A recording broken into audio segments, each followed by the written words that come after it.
Welcome to Norse Code, the #1 podcast for your Minnesota Vikings. I'm your host-producer. My name is James Pagashnik. Thank you guys so much for listening. And at the other end of the tin cannon string, we have our analyst and co-host. You know him from numerous blogs and podcasts around the internet, most notably from the Wide Left Substack. He is Mr. Useful Human, Arif Hassan. Arif, is Tua going to be the first quarterback in the NFL to wear those little hats on top of their helmet? Oh, the Guardian helmets? Yeah. No, because I think he's going to retire. What in the world, dude? I'm saying if he comes back, if he plays again, I don't know that I want to. I kind of want to see him in the hat. I mean, I guess I guess I want to know more about what the efficacy of these hats are. But like, yeah, man, any port in a storm, he's got to have like that giant Wes Welker helmet or the Guardian hat or both, right? Like, just there are a lot of situations where two types of protection are worse than just one. They can complicate each other. So maybe not, but it just feels like the giant helmet plus the Guardian cap over it is probably better. And that might be okay. So like they said on the broadcast that he lost 14 pounds in order to get like faster this season or whatever. Okay, great. Now he already knows how to move 14 pounds heavier than what he is. Now you could just have a giant helmet that adds the 14 pounds back, but now protects your head. And now you can move like you did like last year, which, I mean, I guess like what last year, the whole deal was he was learning judo so that he could learn how to fall, right? Which doesn't really help if you're not sliding. Yeah, it was an unnecessary hit that he took from Damar Hamlin of all people. Right. Yeah. And when you say unnecessary, it's not like Damar Hamlin was. He was just Tua lowered his shoulder and head. He was not headhunting at all. No. Yeah. So yeah, this is an unnecessary hit from Tua's perspective to have to take. Definitely a situation where I think any quarterback should slide. Now, obviously, you've got your like Jaden Daniels or Christian Ponders who like are not very good at Robert Griffin, not very good at sliding, but you know, probably like make a show, like not lead with the head, I guess is what I'm saying. That seems to be the worst of all possible worlds. And I know like it sounds like I'm like bagging on him for getting his like 4th concussion or whatever. And I'm not trying to. It's just like he's in a situation that's a lot more precarious than most other people's situations. And he has to learn how to protect himself, which was a huge emphasis last offseason. That was the whole deal, right? That they were talking about ways that he could make sure that he could protect himself. And that just goes all out the window the very next year. It's really frustrating. But also it's like really alarming because this guy, he's putting himself at substantial risk. Like we know that the more concussions, I shouldn't say we know because I haven't read all of the medical literature, but what I have read suggests to me that the more concussions you sustain, the more likely you are to sustain future concussions. You know, whatever element exists in your skull and your brain to kind of protect you from concussions wears down or something. Like there could be a selection bias here, but that's my understanding. I also know that repeat concussions within a short time frame can be extremely dangerous, which was the concern 2 years ago. That's not really kind of what's happening here unless he comes back too soon. But the biggest concern was that he suffered, I think, officially 2 concussions 2 years ago, but everyone kind of just agrees that it was 3, right? Because he got tackled, he went got down, up, was wobbly, and then went back down, took a test on the sideline. And I should stress, it was an independent neurologist. It wasn't a Dolphins neurologist. An independent neurologist cleared him. He goes back out on the field, and everyone was like, okay, well, that was clearly, he was like wobbly. And so it was like concussion. And later, like the Dolphins or somebody said, well, the tests, you know, said that like it was like a lower back injury or something. And that's why he was wobbly. He was unstable. And I was like, well, I don't know if that's better, putting him out there with a back injury, but I still don't buy it. So yeah, it's like this guy is in a spot. Like I remember at the end of Luke Kuechly's career. So Luke Kuechly, literally about to bring him up. Yeah. Yeah. You know, he had suffered some really significant injuries at the end of his career. And so he had actually been part of and I believe invested in, if not was promoting a product designed to reduce concussion incident. And it was like this little neck thing that restricted the flow of blood from the brain or something like that, so that there's a little bit more blood in your brain. I don't know. It's always really difficult when a new product comes on the market and it's like capitalized really well and you don't know if it's true or whatever. So that's not the point.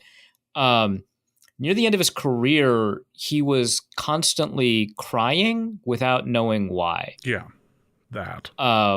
That's nuts. That's a lot. And he was and he was talking about he was like right before the final year of his career, he hadn't even retired yet. He was talking about the difficulties he had coordinating himself and finding himself and maintaining his mental health that had gotten worse than it was even 2 years prior to that. And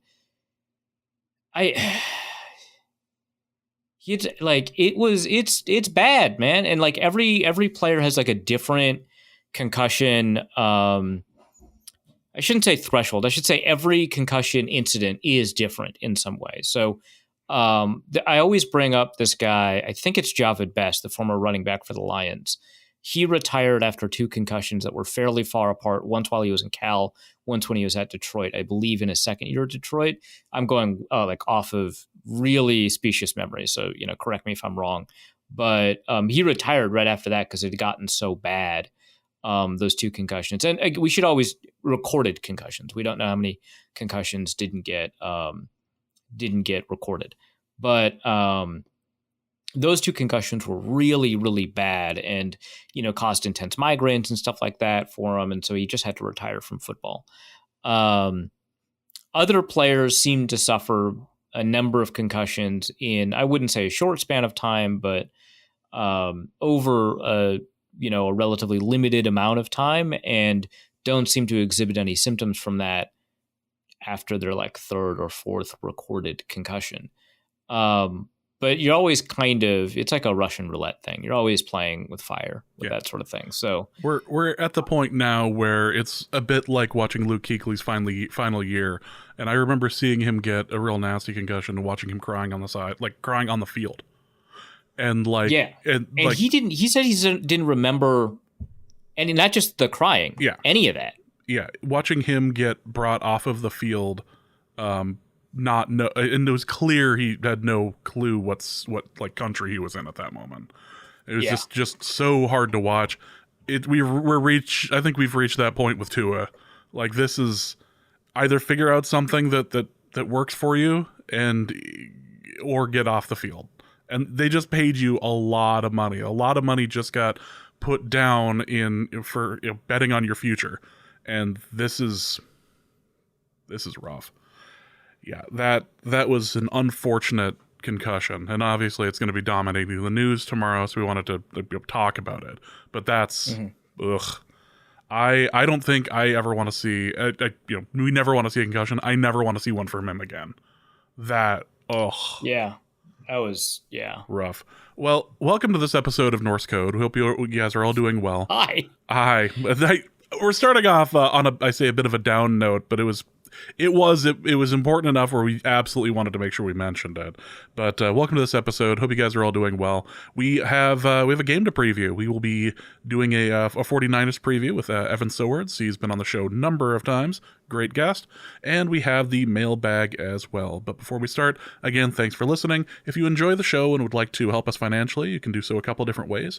You can go over to patreon.com/norsecode and donate there. For $3.50 a month, you get access to the bonus material. You get access to the Discord. Special thank you to Nick Stenerson. Thank you so much for helping us out over on Patreon. You can also go to paypal.me/norsecode as well if you'd like to give a one-time donation, or norsecode.threadless.com if you'd like to pick up t-shirt, baby onesie, shower curtain, all of that over at norsecode.threadless.com.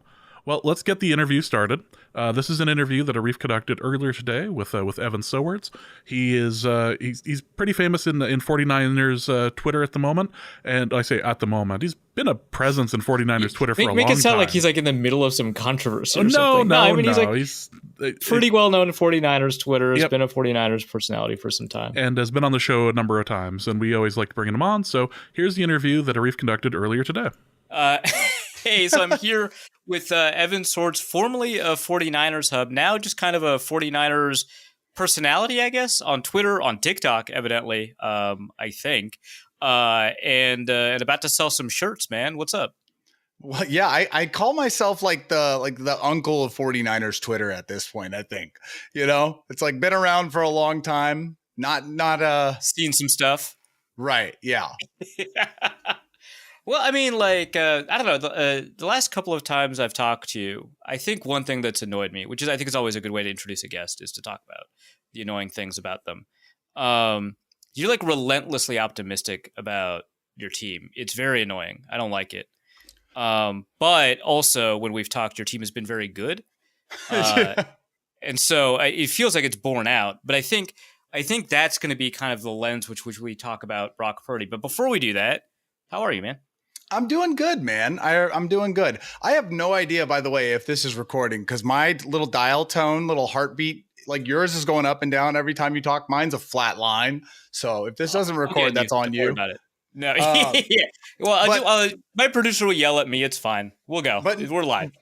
But no, like literally what I would say is first and foremost, I am eternally optimistic. I always have been. It's a personality trait that exists outside of football. But I think when you are a 49ers fan, and this is going to make people that are like 60 years old want to punch me in the face. But like, when you're a 49ers fan who was born in 1988 and like you were too young to understand the golden years of the 49ers like football team, like you have to be optimistic. You think about Alex Smith, you think about Colin Kaepernick, you think about Jimmy G, like you can't go into those situations without optimism because you'll just get destroyed. I mean, you're talking to a Vikings fan. Like I just you get it. It's nihilism or optimism. There is no in right. Those are your options. Yeah, there you go. In fact, the official stated philosophy of the show is affirmative nihilism. So you nailed it. There you go. Okay, cool. Well, let's talk a little bit about the 49ers. Great game, week one as always. But I feel like with the 49ers, there's always these questions about like, hey, is Brock Purdy for real? Is he good? Is he great? What's going on? And it's one of those questions that has been persisting for, at this point, years, because was he entering his third year? Mm-hmm. Yeah. And so like with that in mind, it feels like we're getting close to a resolution on this question. My concern is that he has been essentially three different quarterbacks in a 49ers uniform. Yeah. A super ultra conservative short passing guy, which is how a lot of people perceive him now. But that's how he started, really yak dependent. And then by the end of his rookie year, doing a bunch of crazy stuff that was like Iowa State stuff, like hero ball, flinging the ball around, holding onto the ball a lot, scrambling a ton, did that. And I was concerned that that's who he was going to be in his second year. But no, he was one quarterback, at least in my perception, throughout his second year. He had some games where he was throwing short, like against Philadelphia. But he had a lot of games where he was doing a lot more himself. And it felt like he kind of effectively married these two Brock Purdys into this third synthesis, Brock Purdy. And I don't know if we saw that against the Jets. It's only one game. But have we landed on something? Is he a good quarterback? Has he been managed well? What's the analysis here? Well, I think it's a combination of everything. I think the reality is this. Let's look at it objectively. If he was 6'3" and drafted in the second or first round, we wouldn't be having this conversation. No one, if he went to USC or Alabama or Georgia or something, he was 6'3", he got drafted with a high round draft pick and played the way he's played, we wouldn't be having this discussion. We would be like, oh, Kyle Shanahan just got this elite quarterback. Everyone, this sucks, unless you're a 49ers fan. But I would say it is a combination of everything.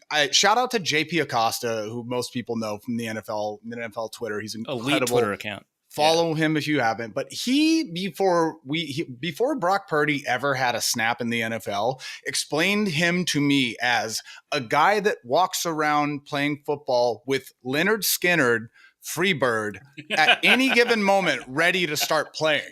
Like he plays as if like at any given moment, he could just like do some crazy stuff where you're like, oh my God, please, dear God, no.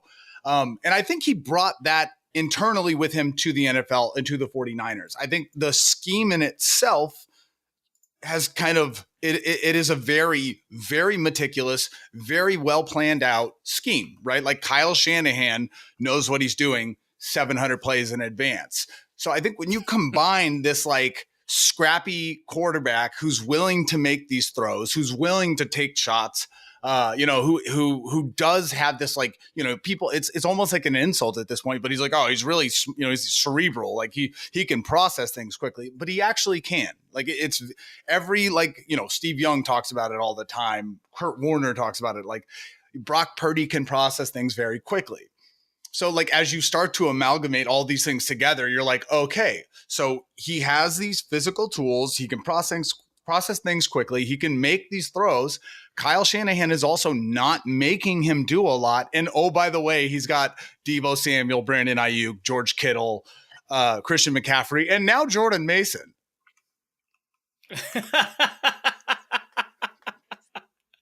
I mean, I've been a huge Brock Purdy hater, and whenever he messes up, I post about it. So that's great. Yeah, hopefully he'll continue to do that so I can keep posting about it. There's a guy in my mentions. He'll probably listen to this podcast because he is a 49ers fan. I think his name is Stats Jeff. You might be familiar with him. I do know Stats. Yeah. He's really upset because I haven't admitted that Brock Purdy is good. And fair enough, actually. Well played, Stats Jeff. But my hope is that turns into a pumpkin, right? So what are, I know we have to talk about like the rest of the team, but this is the most interesting question, I think. What are kind of the potential areas of concern for you in terms of his trait, his skill set, etc., that could actually make that a potential reality, that the facade is revealed, that he is actually a 7th round quarterback?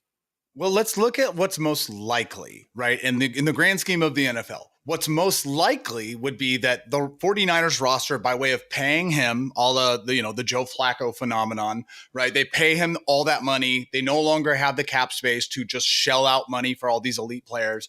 The roster gets a little bit worse. His job gets harder, right? You could see maybe down the road, that is like a logical way that it might be harder for him to do his job.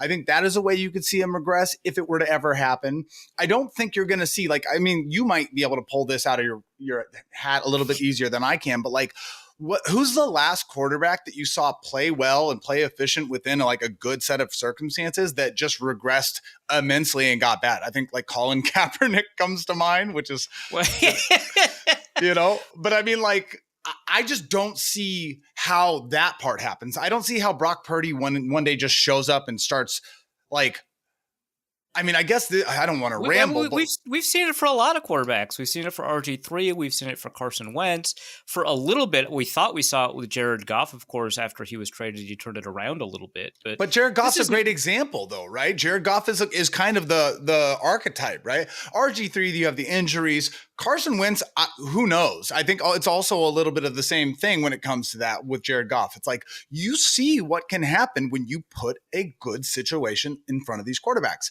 Quarterbacks need a good team. They need a good offensive line. They need weapons to throw to. Not everyone can be Tom Brady or Peyton Manning.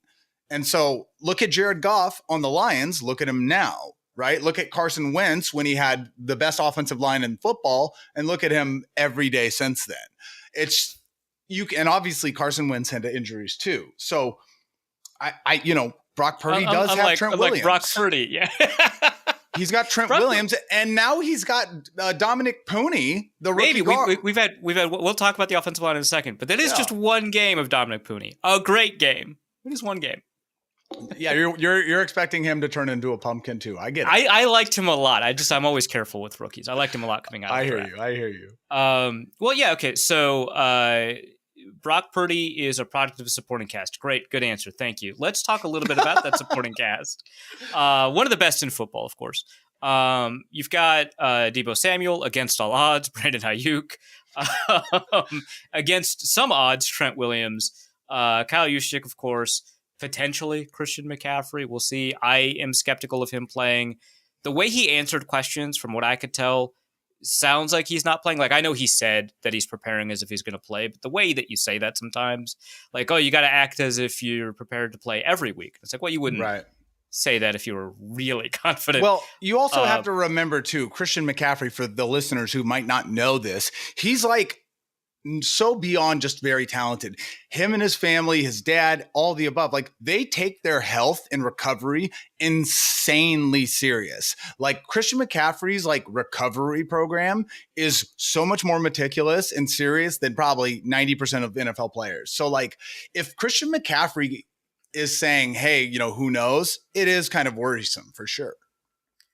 On the cover of Men's Fitness, right? Christian McCaffrey. Yeah. It was a great shoot. Jordan Mason evidently has a fair amount of talent. I'm still excited about Isaac Orendo, of course, 4th round pick. We might never see him, but it's a Shanahan 4th round pick. So good chance that in 2 years it's going to be nuts. And then, of course, George Kittle, by opinion, the best tight end in the NFL. But in spite of Kyle Shanahan, he is the best tight end in football. Yeah. Kyle Shanahan wants to use him like a offensive lineman. Yeah. It's just probably one of the biggest wastes of talents we've seen in the last decade. All right. Well, let's talk about all of these position groups independently. So I'm really curious about your take on what you just said. So I think the conversation naturally flows to tight end. Like, so George Kittle is being used to block a lot. What is kind of the general breakdown, like on a passing play? What's the general percentage that he's going to be asked to stay in or chip or run a meaningless route, essentially, versus be a critical element of the offense? Because we saw that in the past. He was a big part of making sure that these play action plays were effective. He would, I wouldn't say freelance, but they would work plays off of what he'd done on previous play actions to turn an over route into a post route. He was redefining the position of a receiving tight end while being a good blocker. And now it just feels like, yeah, man, he's really good at blocking. Also, one of the best pass catchers in the NFL. Less important. What's the percentage breakdown on a passing play that he's going to have a meaningful role as a route runner? Well, you know, see, I actually have issues with this and really just numbers in general. They make my head hurt. But like a lot of the times when you actually look at the statistics, you'll see that like George Kittle is only in on passing plays, blocking a very minimal amount of times. But that's kind of why I asked about these like nonsense routes and chip routes and meaningless routes. Yeah. I mean, like, I just don't buy it. Like, I think my perspective of the way I look at George Kittle is he's probably not blocking as much as we think, but it's expanded and it feels worse than it is because he is such a talent at the receiving. He's probably the best receiving tight end in the NFL. And that's saying something with Travis Kelce, but it doesn't matter. Right. So I don't know the exact percentages. I remember like 2 years ago, I think it was like 11.8% was like how many times he was getting in on a passing down. But like no one that was watching all 49ers games that season would have looked at that and said, I believe that, I agree with that number. Because it definitely seems that he is having to block way more than 11.8%.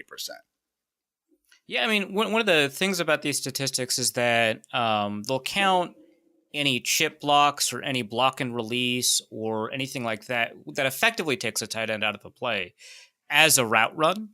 And so you actually very rarely get, even with pure blocking tight ends, you actually very rarely get a pass blocking rep, except on play action. And even then you might be a leak.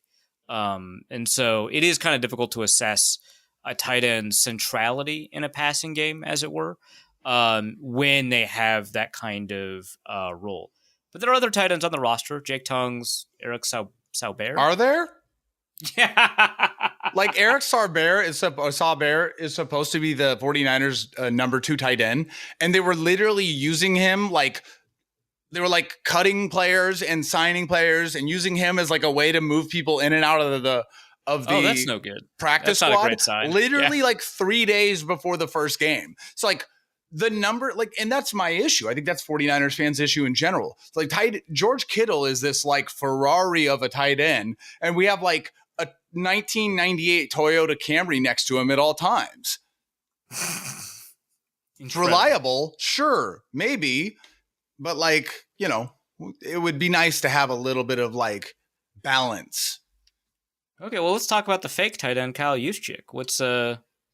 It felt like 3 years ago he had a huge role, and now it feels like he's there, no one minds him, but I just don't hear his name being called that often. What's up with that? Well, first off, just know that at least once a game, there's going to be a wheel route to offensive weapon Kyle Juszczyk. Right. You know, Kyle Juszczyk is very similar to Debo, but like not as much as used as like the offensive weapon style, right? Like Kyle Juszczyk is used to be able to have a lot of like 11 personnel, like a lot of different like scheme. Like they're using him to as like a piece on the chessboard, but he's not always going to like, you know, he's not the primary target. He's not even.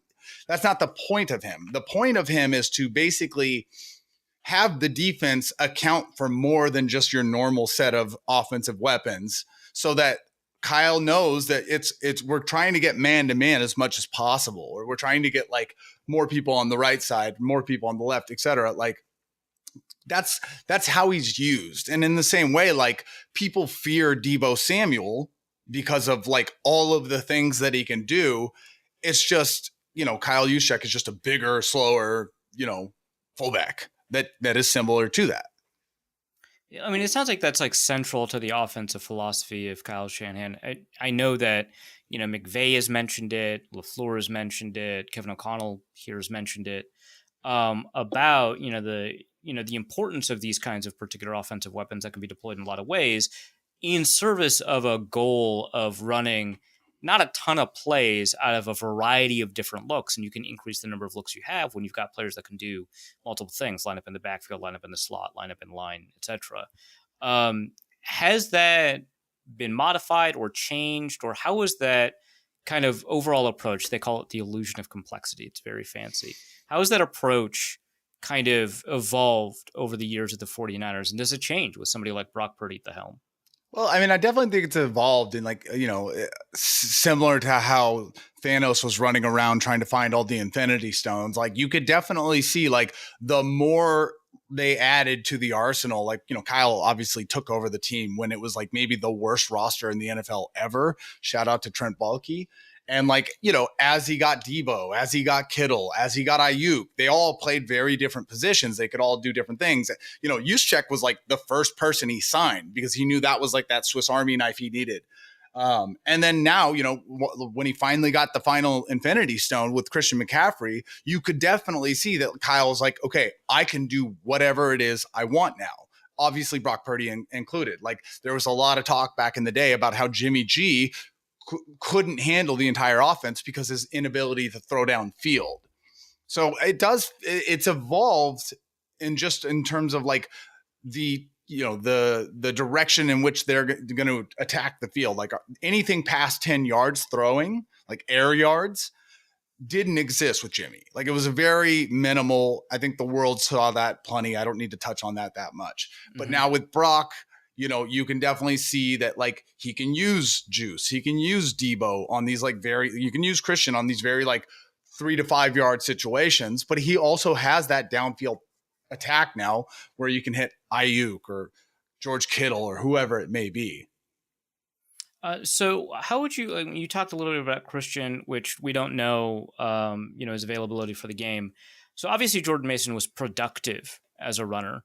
But and the 49ers didn't seem to change the running approach too much. Last year, they ran off tackle at the 5th highest rate in the NFL. Last week, it was at the highest rate. That, to me, is essentially very similar. They ran against the highest percentage of stacked boxes in the NFL, very similar to what they did last year. That might have been like a Jets defensive thing, but I think that was pretty similar to what they did last year. A lot of condensed formations that they're running out of.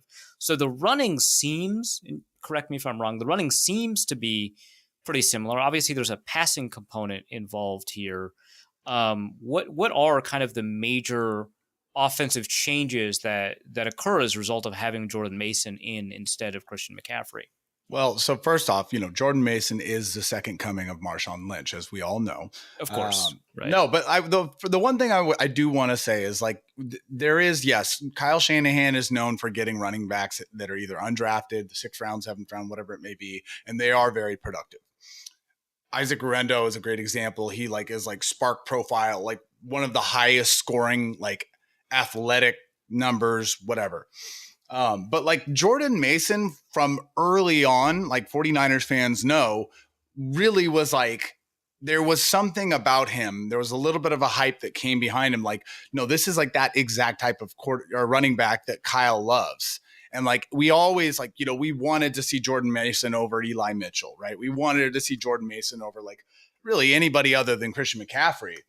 And this last Sunday is why, right? We were expecting this. Now, did we know it for sure? No, but like that was like I don't think there's a single 49ers fan that was surprised to see Jordan Mason run the way that he did. Now, one of the biggest things that you want to look at is I think it was like something like over 8 yards per carry is what the average run was when he was running with Dominic Pooney, our rookie right guard. Who, by the way, I don't know, like Dominic Pooney's like the second coming of Christ. Ever since he got drafted, his first day of camp, I swear to God, maybe other teams experience this. I haven't experienced it this much. Every step of the way through camp, they're like, he's amazing. He's playing out of his mind. He's doing so well. Like he got officially like named the starter unofficially. Like it was just an answer Kyle gave in practice. Like it was like so nonchalant. But so to Jordan Mason, what we're talking about, when he ran behind Pooney, he was very successful. On top of obviously, Trent Williams makes the job pretty easy too. I do think this is Kyle Shanahan's best offensive line that he's had since joining the 49ers. That's so interesting because the 49ers have been known for having a good offensive line. A lot of that's a holdover from the Harbaugh They era. shouldn't have. I'm just telling you. But this year, the perception has been that the offensive line was an area of weakness. It was Trent Williams and 4 guys. Now, obviously, Pooney does change that equation a little bit. Again, had a really remarkable week 1, and was evidently talked up during camp, and so there might be some steam there. But, people are not super excited about, Colton McKivitz. People aren't over the moon about Jake Brendel. I don't know kind of what the Aaron Banks, Spencer Burford situation is, but well, it's actually, I will say we should touch on that a little bit because it is interesting, right? Aaron Banks is the starter and Spencer Burford, Spencer Burford, all these guys have been kind of just guys, right? Brendel is a great example too of just being kind of a guy. But Burford came in and played really well. And so I think, Trent, again, we don't have to talk about Trent. The entire left side of the field is forever shut down when Trent is out there. But you then have someone like Pooney who is very successful very early on. And it's just like, it's enough to hold up the entire infrastructure of the line. That's a tough one for me to swallow, if I'm being completely honest, right? Because you see, obviously, a lot of these successful offensive lines around the league have a number of high-quality players. It's really difficult to find really successful offensive lines around the league from a run blocking, success rate perspective, or even a pressure or pass block win rate perspective that only have, 1 or 2 really high-level players, with the rest of them just kind of being just a guys, or even worse than that. The Packers had to deal with that last year a little bit with kind of dependent on whether or not Elton Jenkins was healthy, but like with Zach Tom being kind of their elite guy after losing David Bakhtiari, the offensive line kind of struggled a lot. It's tough for me to think that you can cover up an issue at left guard and center with a really good left tackle and a really good right guard. And I know Colton McKivitz, I think he had a high pass block win rate, but I don't think people think highly of him regardless. So how do you reconcile that? So first off, some friendly fire. Colton McKivitz had some reps against Javon Kinlaw, which was essentially the heir apparent to DeForest Buckner, who did not end up doing that. And, he was cut this offseason and then signed with the Jets, obviously having spent time with Saleh. Kinlaw did not succeed against McKivitz. And I think that kind of skewed the numbers in general. We kind of look at Colton McKivitz as like a turnstile.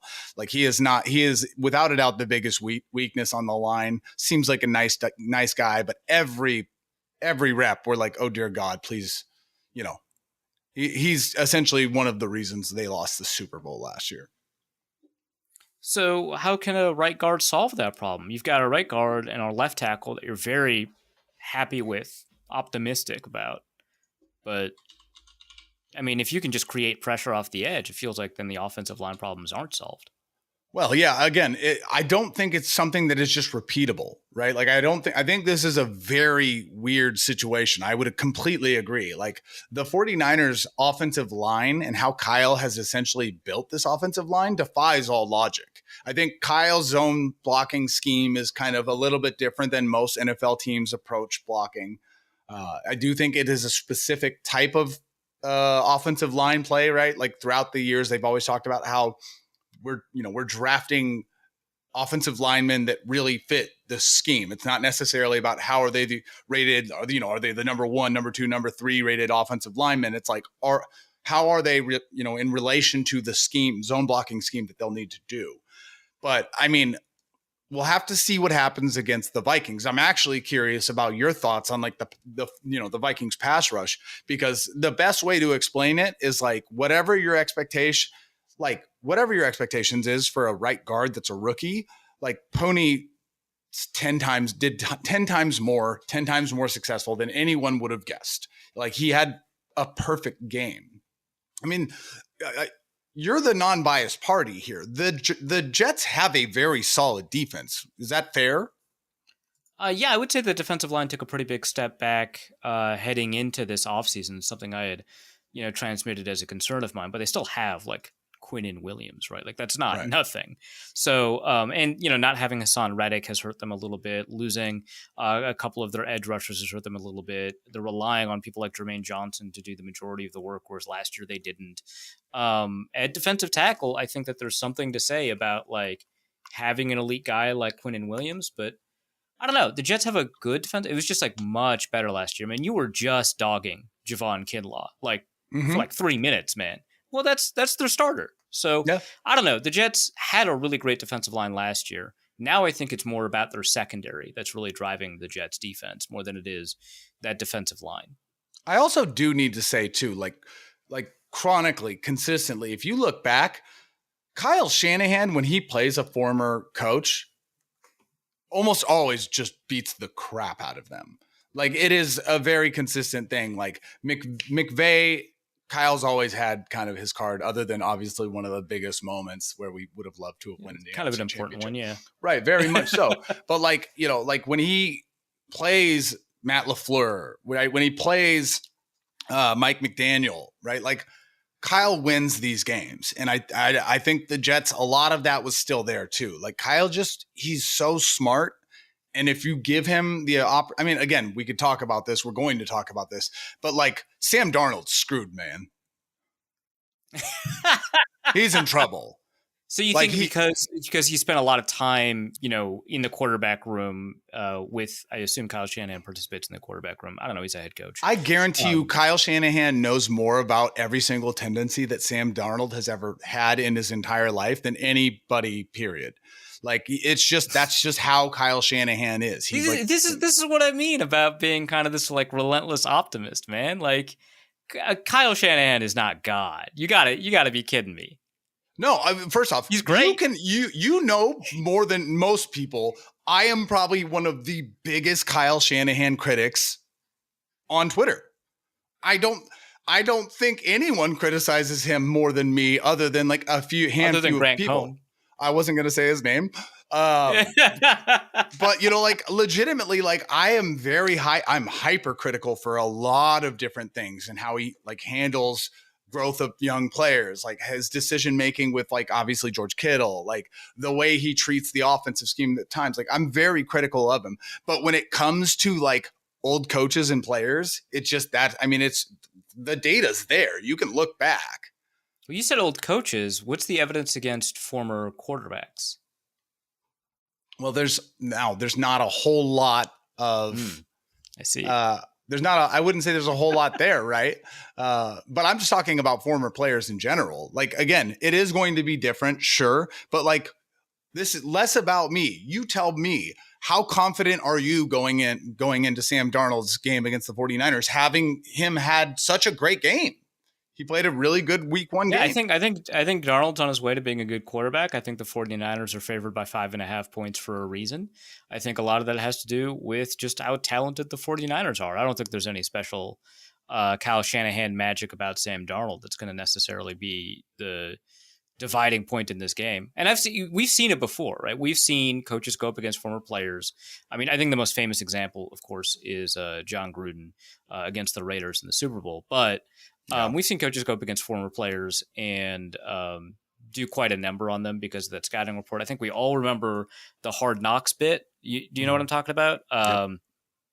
Gosh, I forget who it was. It was like a linebacker talking about Nick Foles, I want to say. And about how the ball fell out of the air. It was like a teardrop. And so that's kind of how you have to orient your pick grabbing. And it worked. Grabbed the interceptions. And Eagles fans got mad because that's what they do. So obviously these tendency reports, really important. Experience with a player in the practice field, really important. It can give you a lot of information you wouldn't otherwise have that you can't just grab from the All-22.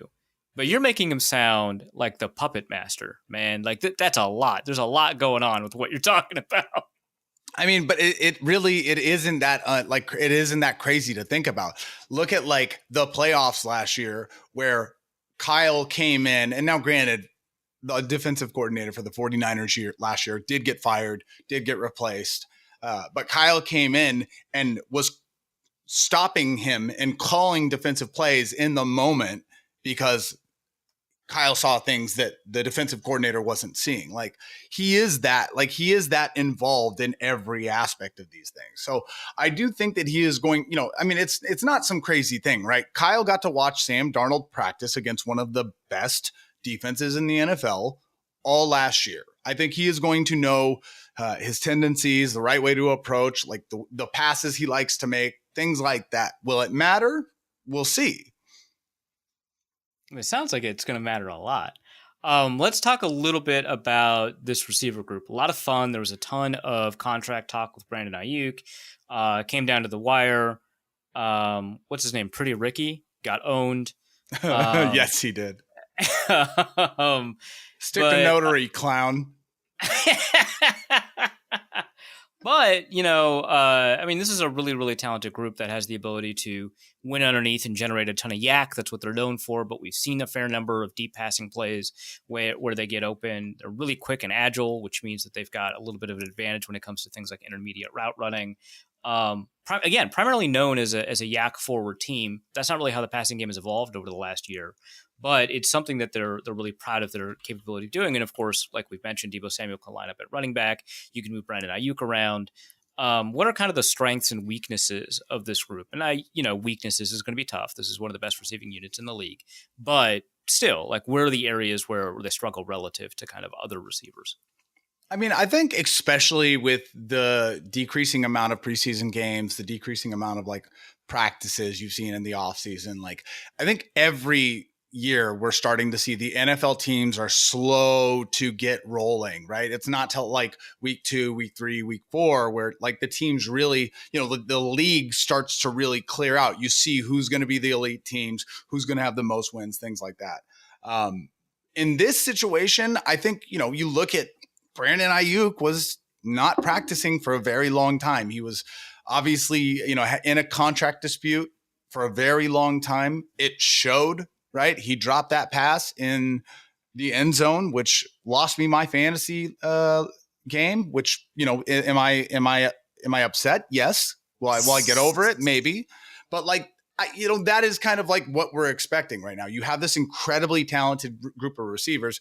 Juwan Jennings is like maybe the best number 3 receiver like the 49ers have ever had.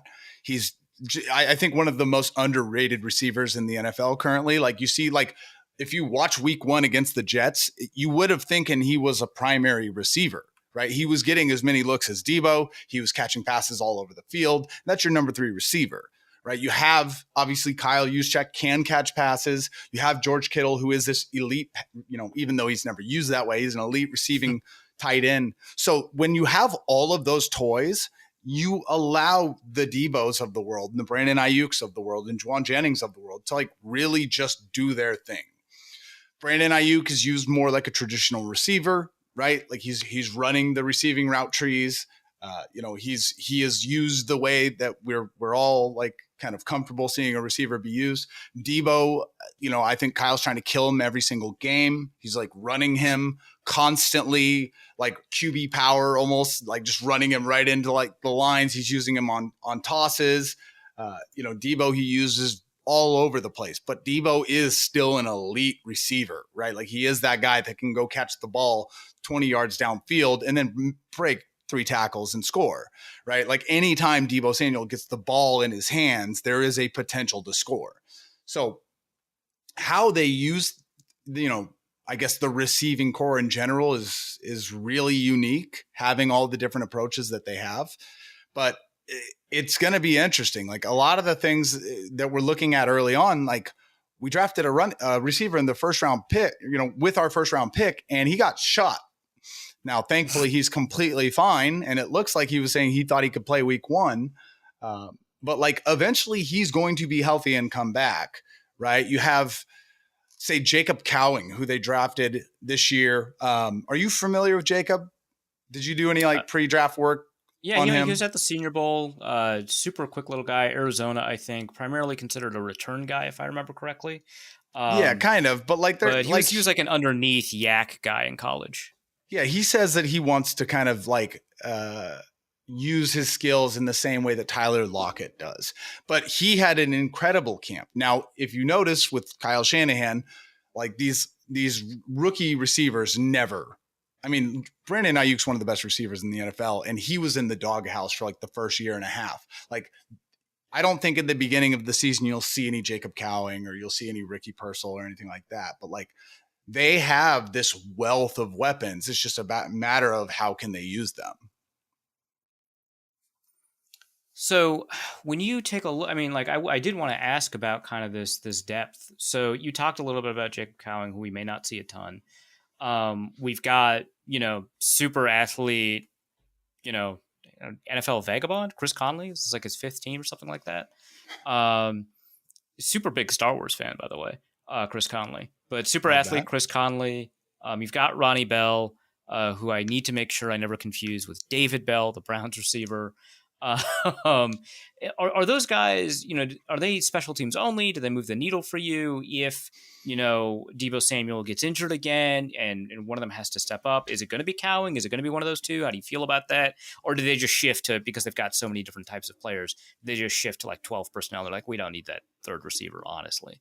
Yeah, I mean, obviously with Christian McCaffrey out, you're seeing a lot of these like short, quick passes are going to be gone to Christian.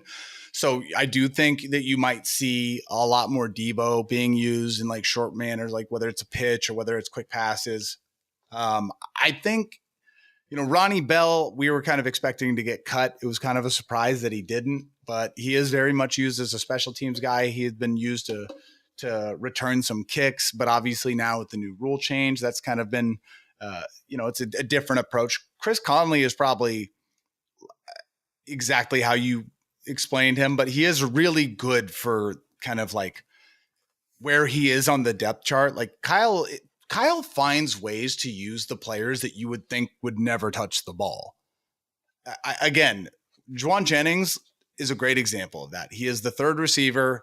He was always talked about. He's like, very hard-nosed receiver, tough guy, makes really strong catches, but we never really expected much from him. And he's like every game, like demanding the attention.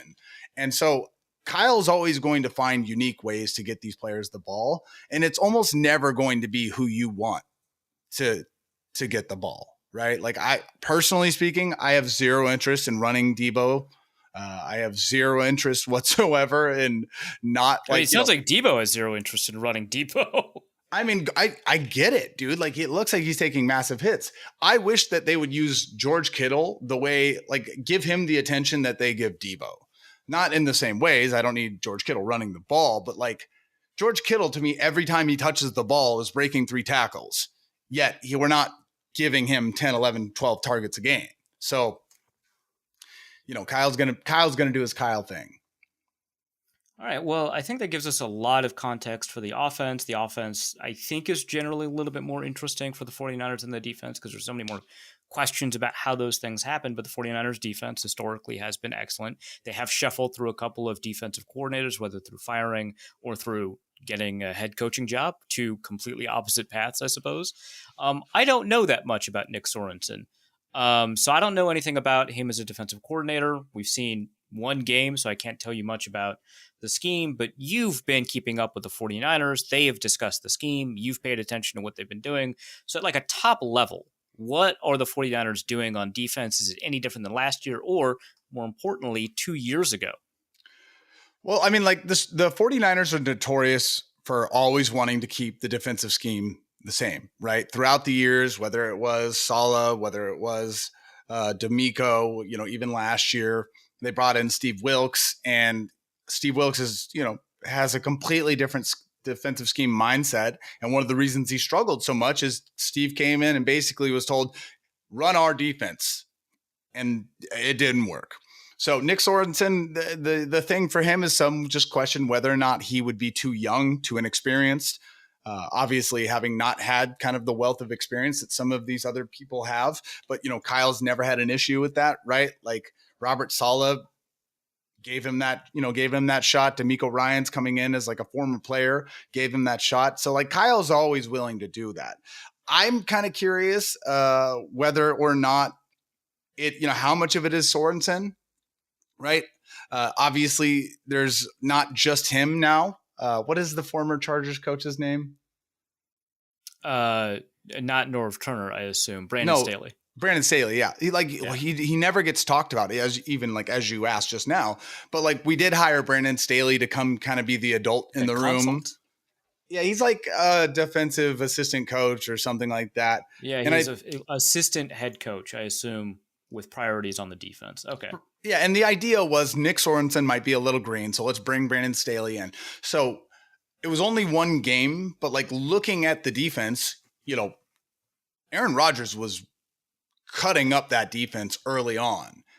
And really quickly we saw adjustments, and then it got out of hand quickly. Like the score, I don't think Dick really shows how that game went. I think that was like a very lopsided victory.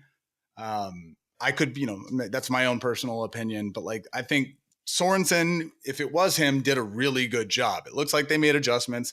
It looks like they figured things out really quickly. I mean, so, with one game to look at it, I think he did a really good job. But I think as the season goes on, we'll kind of maybe get more info on how much of it is Brandon Staley, how much of it is Sorensen, how much of it is just the architecture of the 49ers defense over the years.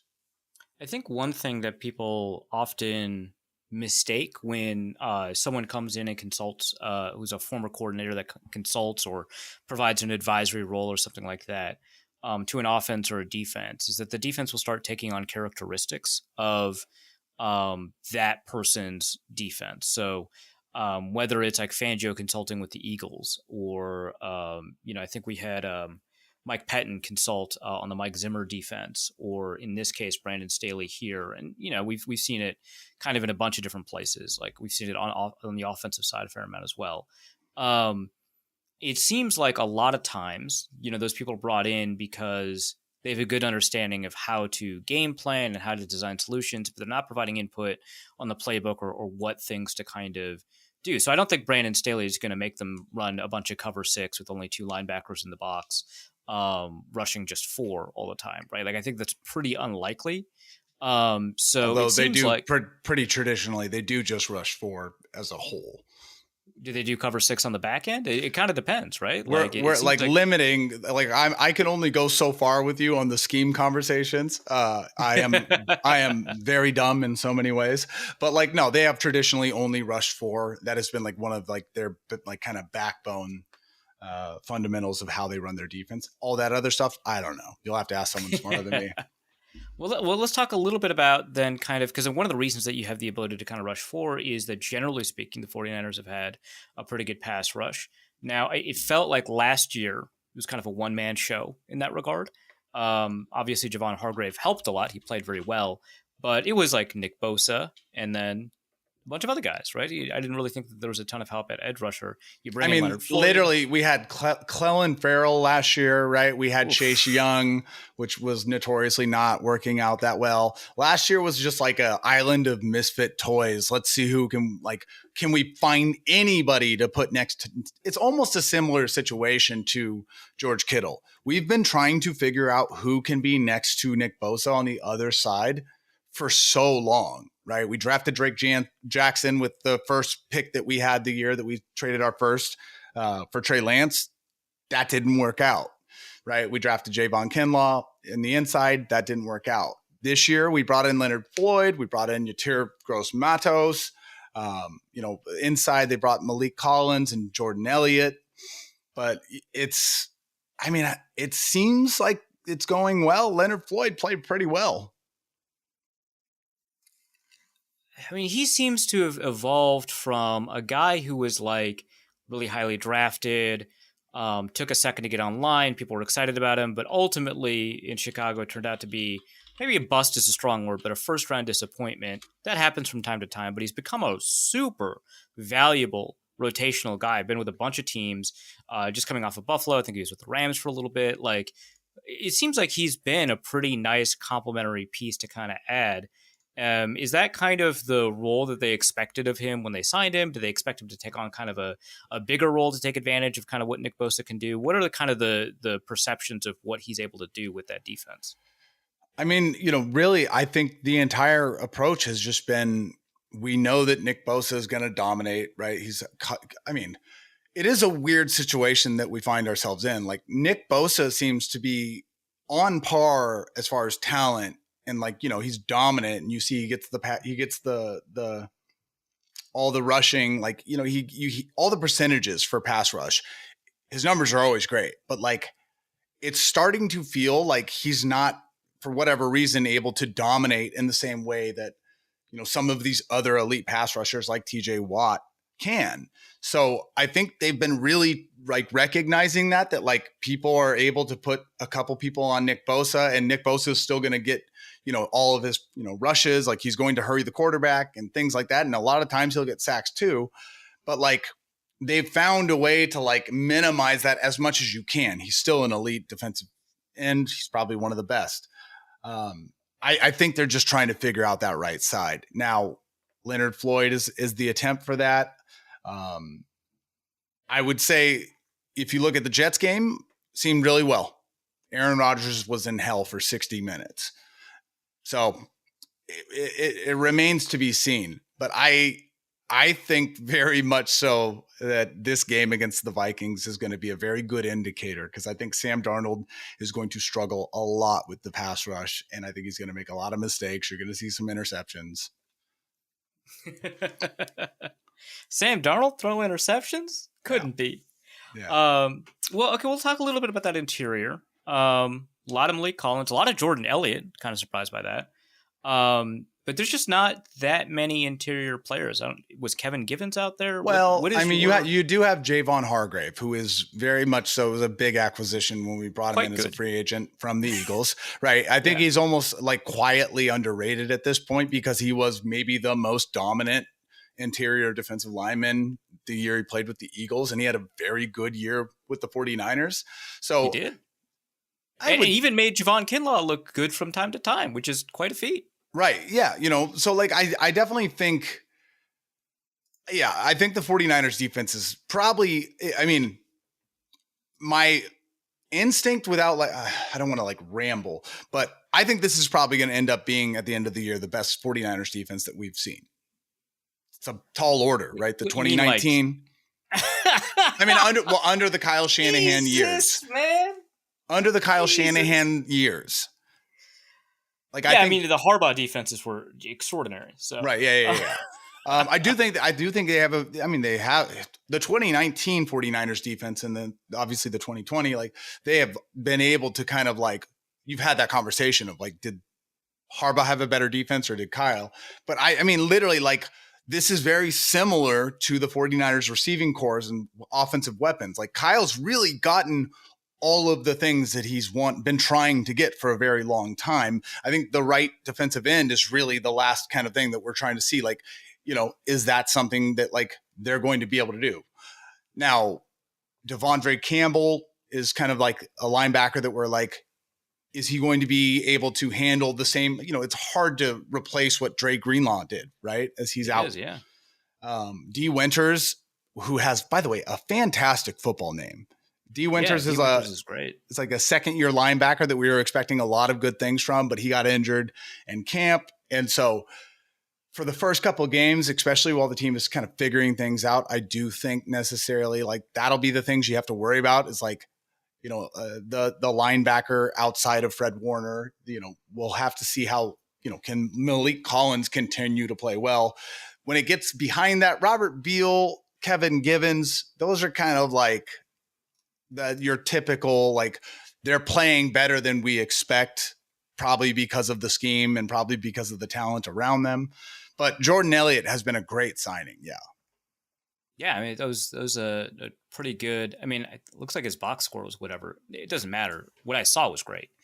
So, I mean, it feels like this is kind of a team that is kind of pivoting off of Nick Bosa, Javon Hargrave. You're really excited about Leonard Floyd, fair enough. He has had a lot of exciting moments, did really well against the Jets.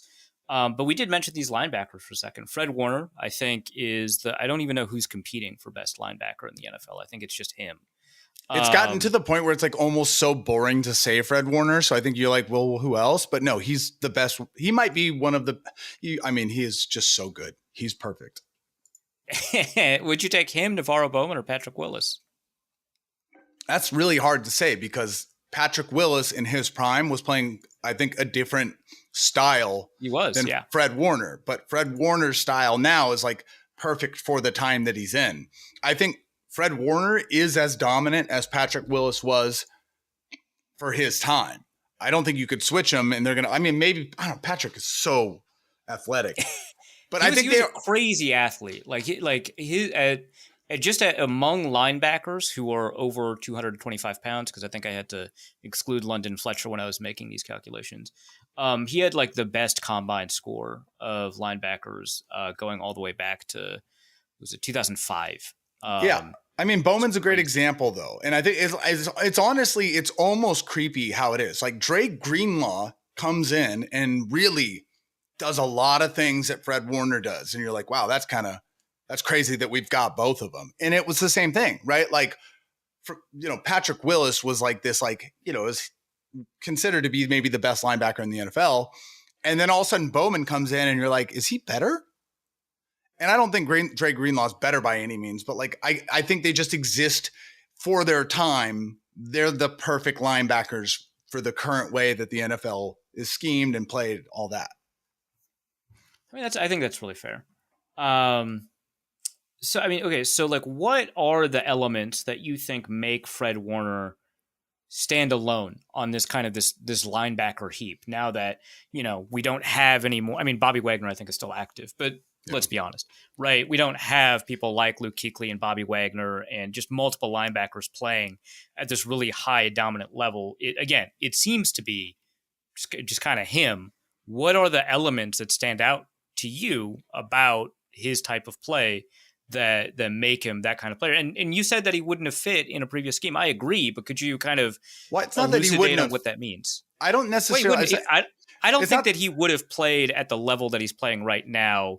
In 2005, I think he would have been good, of course. I mean, he just like, so first off, let's talk what's really good about Fred Warner. First off, when you want to talk about why Fred Warner is so special, look at how other teams have to play defense, right? Other teams do not have the luxury to just have Fred Warner hang out in the middle, knowing that no matter which side the ball gets thrown on, he's going to be there. Right? Other teams have to have safeties come up a little bit more. They have to play corners a little bit different because they don't have that luxury. Fred Warner's an eraser. He can be anywhere at any given moment. He can guard receivers that he should have no business guarding. He's just an athletic freak. And on top of that, he is also incredibly intelligent. You can see him finding out plays long before they exist, right? He's telling people to go places that they weren't thinking to go. So he is that quarterback of the defense, but he's just an athletic freak. His instincts are off the chart. Every single time you're like, how did he get there that quickly? And it's just, he's always where the ball is. He allows the defense to be able to, like, I mean, just like they're way more versatile in my opinion. Like the 49ers have really good corners now, but it was not always that way. And the reason why they were able to have like subpar corner play was because of Fred Warner. Now, I don't know that Patrick Willis would have been able to handle that same thing to the level that Fred Warner is. But Patrick Willis in his own way was like your prototypical God tier linebacker. God, he was good. I wish he didn't retire early. I mean, I guess Luke Kuechly, Patrick Willis, Navarro Bowman, like we really lost some really exciting linebackers early. It's a damaging position, man. Like I can see why. I mean, like Luke Kuechly pseudo forced into it, of course. But I mean, dude, think about Chris Borland, 49ers legend, who came in and was immediately like, nah, I'm what out. A great year that guy Yeah. All right, let's talk about these corners. There's been a bit of turnover since 2019 at the cornerback position. I don't know that there's anybody from that 2019 team. Was Travarius Ward on that team? I don't think so. He might have came in at the end. No, but I don't think he was. No, but yeah. So now we've got, which is not a huge shock. It's 5 years, right? But now you've got Deommodore Lenoir, you've got Travarius Ward. You no longer have Emmanuel Mosley. He's a Lion when he's healthy, thank at least. God. He played well. He did. Isaac Yiadom. And then in the secondary, you've got, I think, one of the more underrated safeties. I think this is one where we're going to agree. Talanoa Hufanga, really great rookie year. I don't think his second year was, or not really great rookie year, really great second year. That was it. Yeah. He didn't play his rookie year. Really great second year. I don't think his third year was as up to that, but it was very turnover dependent second year. So maybe that's why. We might be seeing him in his first game against the Vikings. I was going to ask, is he going to be healthy enough to play? Well, I think the luxury that the 49ers have with their defense is that if he's not 100%, we're not going to have to force him to go. Jair Brown has played really well. He's coming into, is like a very young free safety. George Odom is a guy that we signed in off, in free agency, who's like kind of like that veteran who just like it never fails. These defensive backs come in and just play so much better than they have in years past. Like they're like the island of misfit toys because this defense works so well. We have also some really exciting rookies, right? Renardo Green is kind of the nickel back. Well, that's where they have him on the depth chart, but like he's, a corner. And Malik Mustafa, who is like a small, I'm blanking. Wake Forest? Is that what DK, you're trying to get this? No, I was going to say he's a small DK Metcalf. Like he's just absolutely jacked. Well, one of the defining features of DK Metcalf is that he's very large. What kind of take is this? Well, what I mean is like DK a slow Tyreek Hill. No, but like he's DK Metcalf, but shorter. Like there was a photo in the offseason of Malik Mustafa with his shirt off. And he's just, like Adonis. But we have really in my experience, safeties that are extremely ripped are actually not that good. LaRon Landry, Andrew Sendejo. LaRon Landry got a little bit bigger after he retired. Well, but he was showing off them guns. But you're right. But he was showing off them guns while he was a Jet, right? Like it was, right. Yeah. Trust me, the years of Taylor Mays at safety are long gone. Oh my God, I get it. Oh man. Well, Taylor Mays couldn't turn to save his life, so that was kind of an important element of that position. Right.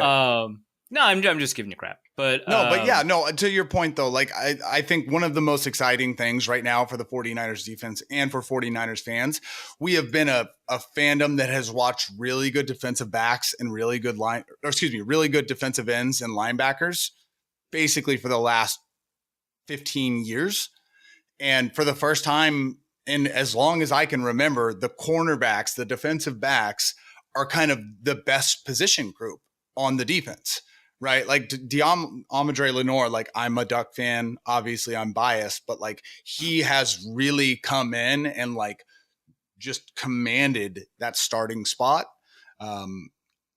Jair Brown as a free safety has played well. I think, Talanoa Hufanga, obviously we're hoping that he comes back and is close to that all pro level that he had before. But like Charvarius Ward is, again, like most 49ers, very underrated, right? Like Charvarius Ward has been one of the best cornerbacks in the NFL since he was in Kansas City. And he like does it very quietly, I feel like. And all of these players that are the most underrated player in the NFL. We've been having this conversation for a long time. Going back to Jimmy Ward. Jimmy Ward. That guy ruled. I think it took him a second to get online, but he was moving around nickelback and safety, if I remember correctly. I mean, he played corner, he played nickelback, he played safety. Like he was all over the place. Yeah. Northern Illinois, right? Yep. Wow. Yeah, okay, Jake Moody. How do we feel about Jake Moody, by the way? Third round pick, nailed all his kicks last week, but third round pick for a kicker. Well, so first off, I'm biased. He is the reason I lost in fantasy football last week. He just E2 brute, like my own guy came in and just destroyed my life. Hey, he made me some money. I'm not mad. Just kicking over and over and over and over. So I hate drafting kickers. I hate it constantly. You and me both, bud. I think it's just such a waste of time. I'll never forget. I remember I was hanging out with some friends when we drafted Jake Moody, one of which was a Michigan person. And they were like, yeah, when he was at Michigan, we had to bring in another kicker for longer kicks. I'm like, well, that's exciting to hear. Wow. And but he's nailing the 50 pluses here. What's going on? So he is definitely coming into his own, but I'm very hesitant, right? Yes, he played out of his mind last game, but like last year, right, one of the first games, he lost a game by a field goal kick that then would go on to change how we got, like we almost didn't get the first round bye because of it. So, to be seen, but he had a fantastic game last week. All right. Mitch Wishnowsky. Pretty good, right? He's a good punter. Cool name. Yeah, great name. I think that's it, right? I mean, come on. Let's not disrespect the greatest long snapper in the NFL, Tabor Pepper. God. I knew you were going to. Who is also maybe the biggest nerd for any football player I've ever seen. I think it's always the specialist, man. We had Chris Cluey on the team. Yeah, of course. No, yeah, that's right. God King, World of Warcraft, Chris Cluey. But Tabor Pepper, who came in wearing like a one-piece jacket, walking into the game last week. I thought that was super funny. So, yeah, I mean, it's special teams is fine. I'm really kind of interested, as I think every NFL team is right now, to kind of see how this new kickoff rule like continues, right? Because we kind of had Debo returning some of those kicks last week, which again, terrifying. Please, dear God, stop doing that. But we have some, lower injury rate on these kickoffs now. So, right. Who's to say? I mean, Guarendo's like really exciting, right? Like he is kind of like, he had that near touchdown against the Raiders in the preseason, right? Right. Yeah. I'm very excited about him. He's an athletic freak. I hope he gets touches sooner than later. Yeah. I think I named him in my all combine team. What a great, combine showing from him. I didn't actually watch him in college, so I don't really have opinions on his college play, but great game against the Raiders. All right, man. Okay, so the 49ers favored by 5.5 points, away game. So, tack on another 2, I think, on a neutral field, something like that. So touchdown favorites on a neutral field, 5.5 points against the Vikings at the Vikings. What's your take on that? What's your score prediction? The score prediction is kind of ebbs and flows, right? Because you look at the Jets, right? Like that game was almost 32-7 at one point. Like obviously, towards the end of the game, things kind of let off a little bit. Aaron Rodgers got a free play, scored a touchdown on it, whatever. I do think this is going to be very similar to the Jets. I think the 49ers are going to be in complete control the entire game. I expect Sam Darnold to have probably like one play, maybe 2 plays where he is able to get a pass out that's like a 40-yard touchdown or something like that, that could happen. But I think your fans are going to be pretty depressed all game. I mean, like the Vikings won last year, right? I mean, yeah, Kirk Cousins was playing at an MVP level before he went down. I don't think we're going to get that out of Sam Darnold. No. I mean, what a story that would be, though, right? I will say this. I don't expect Jordan Mason to repeat what he did last week. I do expect George Kittle to be used a little bit more. I'm hoping, at least. I think you'll probably see the exact type of usage out of Debo again. The Ayuk thing is interesting to me, though, because Kyle's a petty bitch. So I think I believe that. He's a very petty asshole. I think Ayuk might not see the ball as much because of the holdout plus missing that drop pass. If I know Kyle, but he's just Brandon Ayuk is such a talented receiver. It would be crazy not to use him. I mean, people thought that about Dante Pettis. No, Dante Pettis never had that. I mean, wasn't it against the Vikings that Jimmy had that rollout throw to Pettis? It was like the only play that was ever good between the two of them. Thanks for coming on to the show, though. Where can people find you? What are you up to? What do you want to plug? What's going on?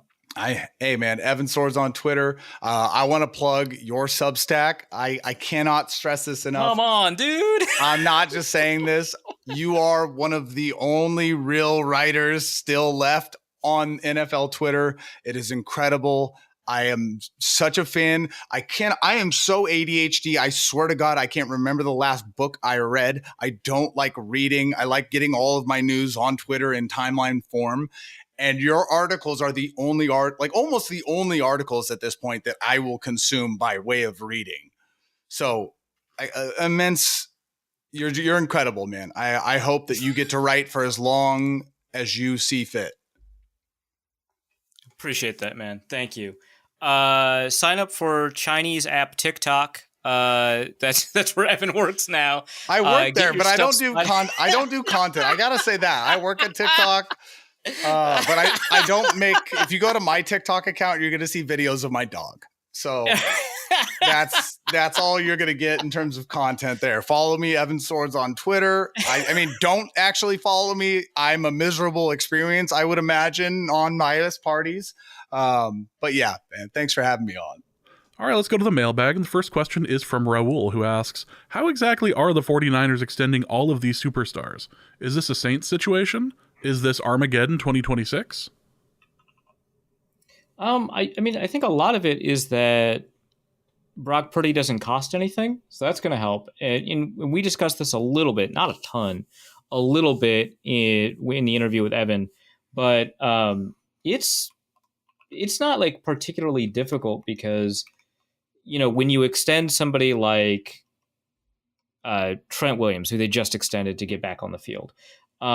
You're pushing some cap down, kind of like the Saints, but it's not as if they've been able to retain everybody, right? I mean, they lost Jimmy Ward to the Texans in free agency. They lost Emmanuel Mosley to the Lions in free agency. So that's like a big part of it. So yeah, they were able to keep Trent Williams, Nick Bosa, Fred Warner, etc. Obviously, they just extended Brandon Ayuk right before the season. But it's not as if they've been able to retain everybody. They lose players, right? Obviously, shedding the Trey Lance contract, which is a first-round pick, so it's more than most rookie contracts. That's dead money that's hitting this year but won't hit next year, which is part of the reason that you were able to push around some Trent Williams money, push around some Brandon Ayuk money, because you freed up the next year contract for Trey Lance. Same thing with like Eric Armstead, next year you're going to free up some. So I think that's like a lot of it is that they actually have not been able to retain all the people that you expect them to retain. Losing Mike McGlinchey in free agency at right tackle, that's been pretty big. The offensive line has been, I'm not going to say like picked apart, but people have been happy to sign former 49ers along the offensive line for about a decade now. And I think that that's just part of it. So I don't know that it's been particularly challenging for them to find ways to like meet the cap or anything. Right now, I mean, they've got I mean, according to Over the Cap, they've got like 58, 57 million in cap space. So it's never really been a huge issue for them. They're underpaying people like George Kittle, who signed a deal a while ago. So that's how you get to underpaying someone like that. Yeah, Kyle Juszczyk is probably underpaid a little bit. Talanoa Hufunga's on a rookie contract. So I don't know. It doesn't seem particularly challenging to me. Also from Raul, he asks, better defensive coordinator, Flores or Zimmer? And better defensive coordinator, Aura, Flores or Zimmer? I'd say for the first, probably Zimmer. I don't think that we've seen enough of Brian Flores to adequately determine how good of a defensive coordinator he was. After he left New England, which I believe was in 2018, right? Because Tua was in the 2020 draft. Was he in? I got to figure this out. Brian Flores. Yeah. He left in 2018. Okay, I was right. So right after he left the New England Patriots, he was calling. So he was their linebackers coach, but he was calling plays. The 2019 New England Patriots turned in a better defense that year than they did the year before. It was one of the better defenses of the decade. And so, which is not to say that he's a bad coordinator. It is possible for there to be multiple good defensive coordinators, which is, I think, what happened there. But, it wasn't as significant of a drop-off. He leaves Miami, and, Miami didn't do a particularly great job on defense. Again, he's the head coach, but he did do a lot on defense. Miami had a pretty quick improvement when he arrived, but it never got to like number 1, number 2, number 3 status. It wasn't a top 5 defense. I think the highest it ranked in EPA per play was 6th, and it was only once in that 4-year tenure. Or 3-year tenure. So I don't know that we've got enough evidence here to say that Flores is at the level of Zimmer. I think that last year, given the level of talent that he had, he showcased the fact that he could do some really remarkable things. But I don't know that, I'm not going to call it a one-trick pony, but he was kind of cheating his way in. And now we're going to kind of see whether or not that's going to bear out. Week 1 against the Giants, that's great. But, Zimmer put together like 5 top 10 defenses, 3 top 5 defenses. 2017 was maybe the second or third, maybe third best defense of the decade, after the 2013 Seahawks, 2015 Broncos, which, there were teams that didn't make it that should probably be considered as well, like the 2017 Jaguars, the 2015 Panthers, as well as the Broncos. But yeah, I think it was probably better than that really excellent 2019. But that's the kind of discussion we're having. It's like, well, where does his best defense rank among the other really wonderful defenses of the decade? And he also had this unique ability to prevent defenses from degrading. He was constantly innovating on that defense. So I'd say he was a better defensive coordinator. Now, Aura, that's a tough question. I think that in terms of better defensive coordinator Aura, you either have to try and figure out, does that mean the most platonic ideal of a defensive coordinator? Because that's Mike Zimmer. No question. Grumpy old man who's just a genius at causing chaos and pain. That's what a defensive coordinator is. But if Aura just means like really kicking vibe, I guess, it's obviously Brian Flores, right? Like, it's not close. But I think based off of the way I'm interpreting the question, the answer is also Mike Zimmer. Next question is from Jack, who asks, if you were Brian Flores, what would your plan to be to slow down the 49ers offense? Do the Vikings need a defensive or special team score to win this game? I don't think they need that. Obviously, that they probably would want that more than they would in other games because they're underdogs here, and that always kind of helps settle things down a little bit. But no, it's possible. I think the 49ers are going to win, but I'm not saying it's impossible for the Vikings to come away with this win through standard play. Slowing down that defense requires a pretty good understanding of how they respond to various looks, and in particular, how they respond to blitz looks. Now, in the Minnesota Football Party recorded on Thursday morning, we talked about how it was unlikely that we would have a really high blitz rate in this game from Brian Flores relative to what he usually does. And that's because Brock Purdy does a really good job of beating the blitz. And as Luke pointed out, the way that he beats the blitz is not how most offensive coordinators want their quarterbacks to beat the blitz, which is, a really quick screen here or, kind of a now throw on a slant or throwing shorter underneath in general to get rid of the ball quickly. Instead, the way he does it, which is the way that, some other high-level quarterbacks like Aaron Rodgers does it, is they identify the fact that these blitzes create a lot of one-on-one matchups and choosing kind of the most dangerous one-on-one matchup and picking on it. And so that could be Deebo Samuel going deep. That could be George Kittle taking on a slower linebacker. But whatever kind of your biggest option for a giant play is, that's kind of where you target it, knowing kind of where the pressure is coming from and where the coverage is a little bit weaker. And so that's a problem, right? You have to have a good understanding of how that works because you can exploit it, right? A lot of, the reason, for example, that the zone blitz was so effective for so long, for the Steelers and then, later for a bunch of other teams like the Packers, is because the way that would work is that you would send rushers from the second level and quarterbacks were trained to throw at the blitzer, or rather where the blitzer was vacating. And what a zone blitz did is that it dropped an unexpected player into that vacated area of the field. Actually Zimmer would do this a lot, even if it wasn't a zone blitz. We saw Brian Robinson, Everson Griffin drop back into coverage. Daniil Hunter drop back into coverage. It was actually really effective, even though they were your, high-level pass rushers that you'd usually want rushing the passer. And so if you know what his reads are, or what the hot routes are in the offense, you can start sharking them. You can start undercutting them. You can start getting to them and understand like, well, this is what your read is going to be. So we're just going to force you into this read and then take advantage of that fact. So if you've got some of the answers to that test, then you can do some things. But you kind of have to force Brock Purdy into particular decisions because he is kind of two different quarterbacks, right? At the beginning of the play, he's a very paint-by-numbers quarterback, and at the end of the play, he's a very improvisational playground-type quarterback. A really difficult tension for him to carry, but it's something that he's seemingly kind of figured out. But because he is, at the beginning of a play, a fairly paint-by-numbers quarterback, there are options for you to take advantage of what that offense is looking for in those situations. And once you know kind of what the offense is looking for, you can begin to kind of exploit it. So I think that's probably it. If he's doing like playground stuff near the end of the play, which he used to do a lot more, but now he does in a lot more reserved way. It's just normal scramble rules. There's nothing particularly unique. It's not like a Lamar Jackson where it's scramble rules, but also you have to, run up to attack the quarterback. But it's also not like, Mahomes where it's like these impossible arm angles are going to be something you have to pay attention to. So that's probably it. You play good football. It's standard football. There's not like a unique trick.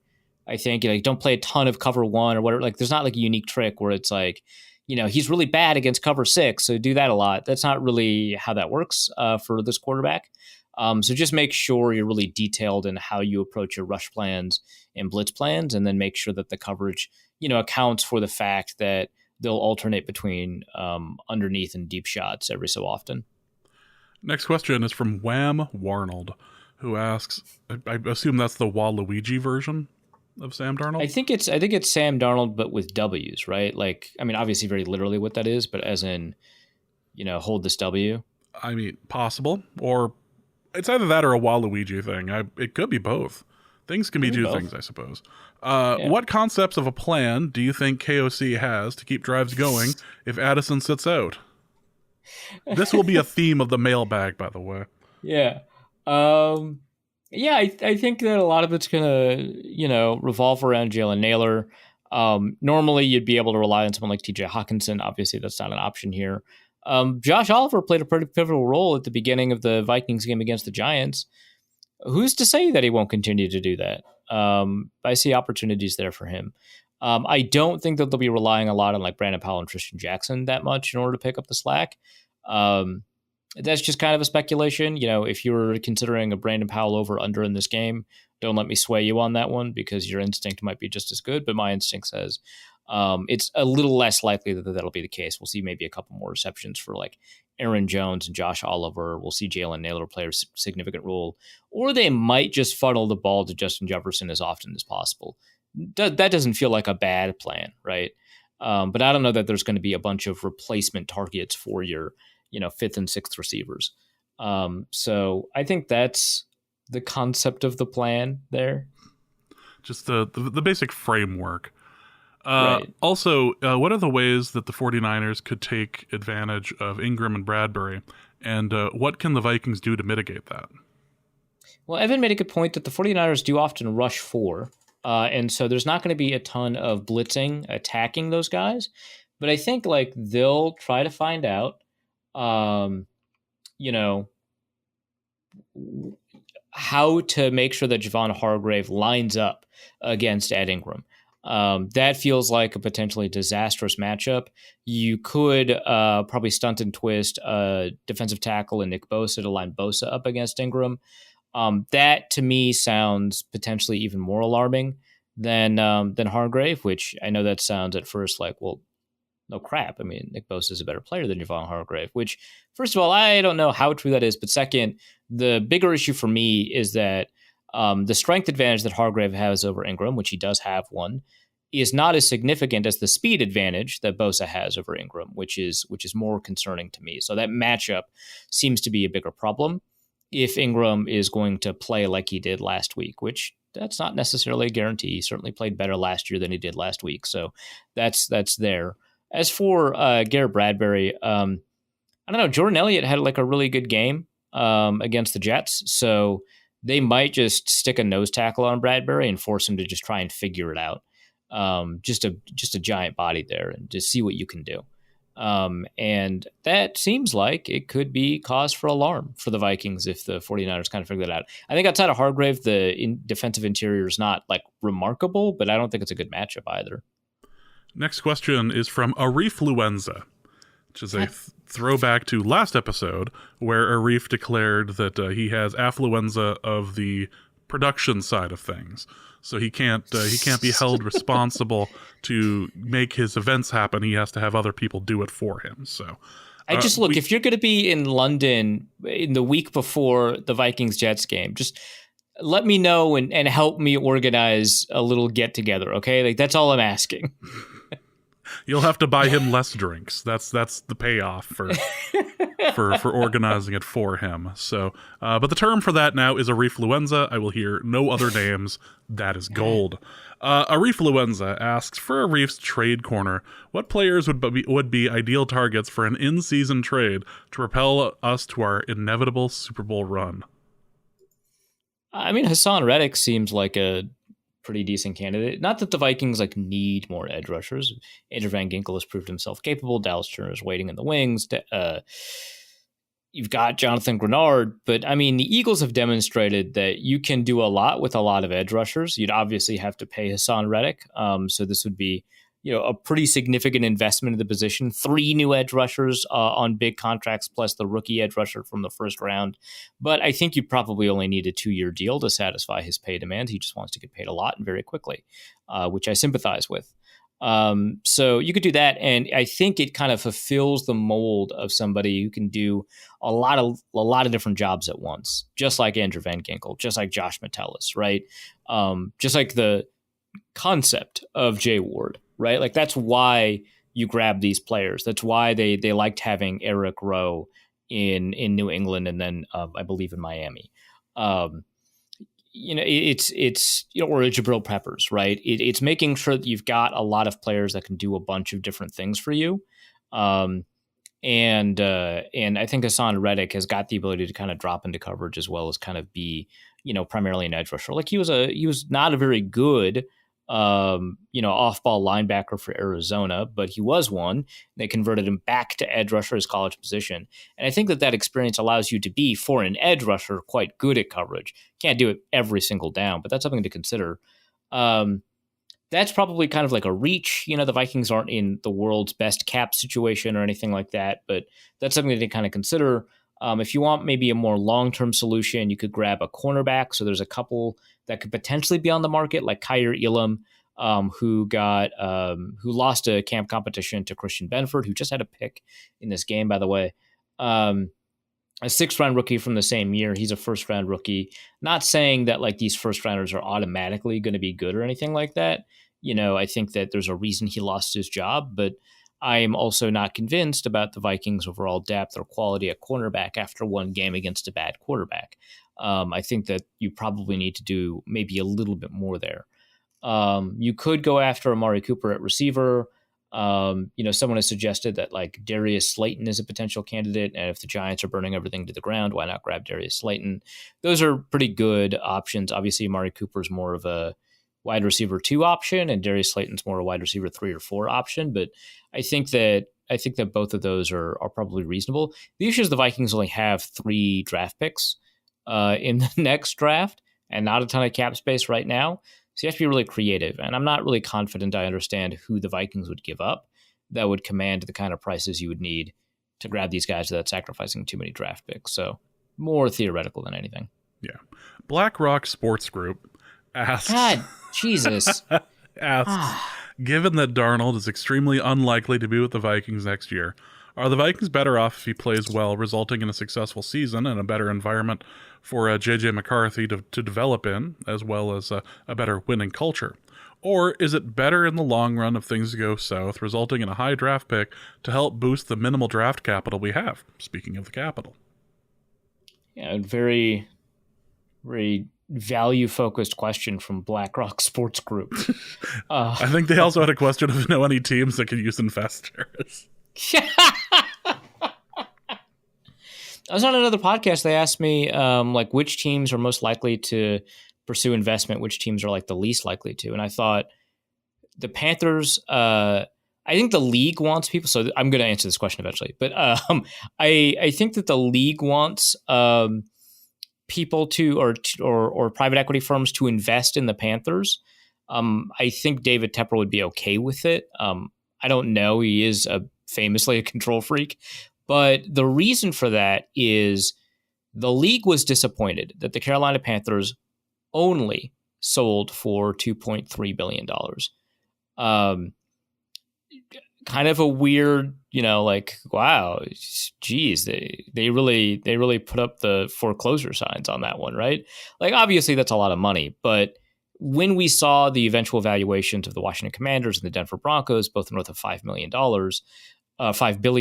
sorry, you can kind of understand why the Panthers, who are obviously a less valuable organization than Washington, despite all of Washington's problems, to put it lightly, Washington just has like a bigger market share in the markets that it's in and stuff like that.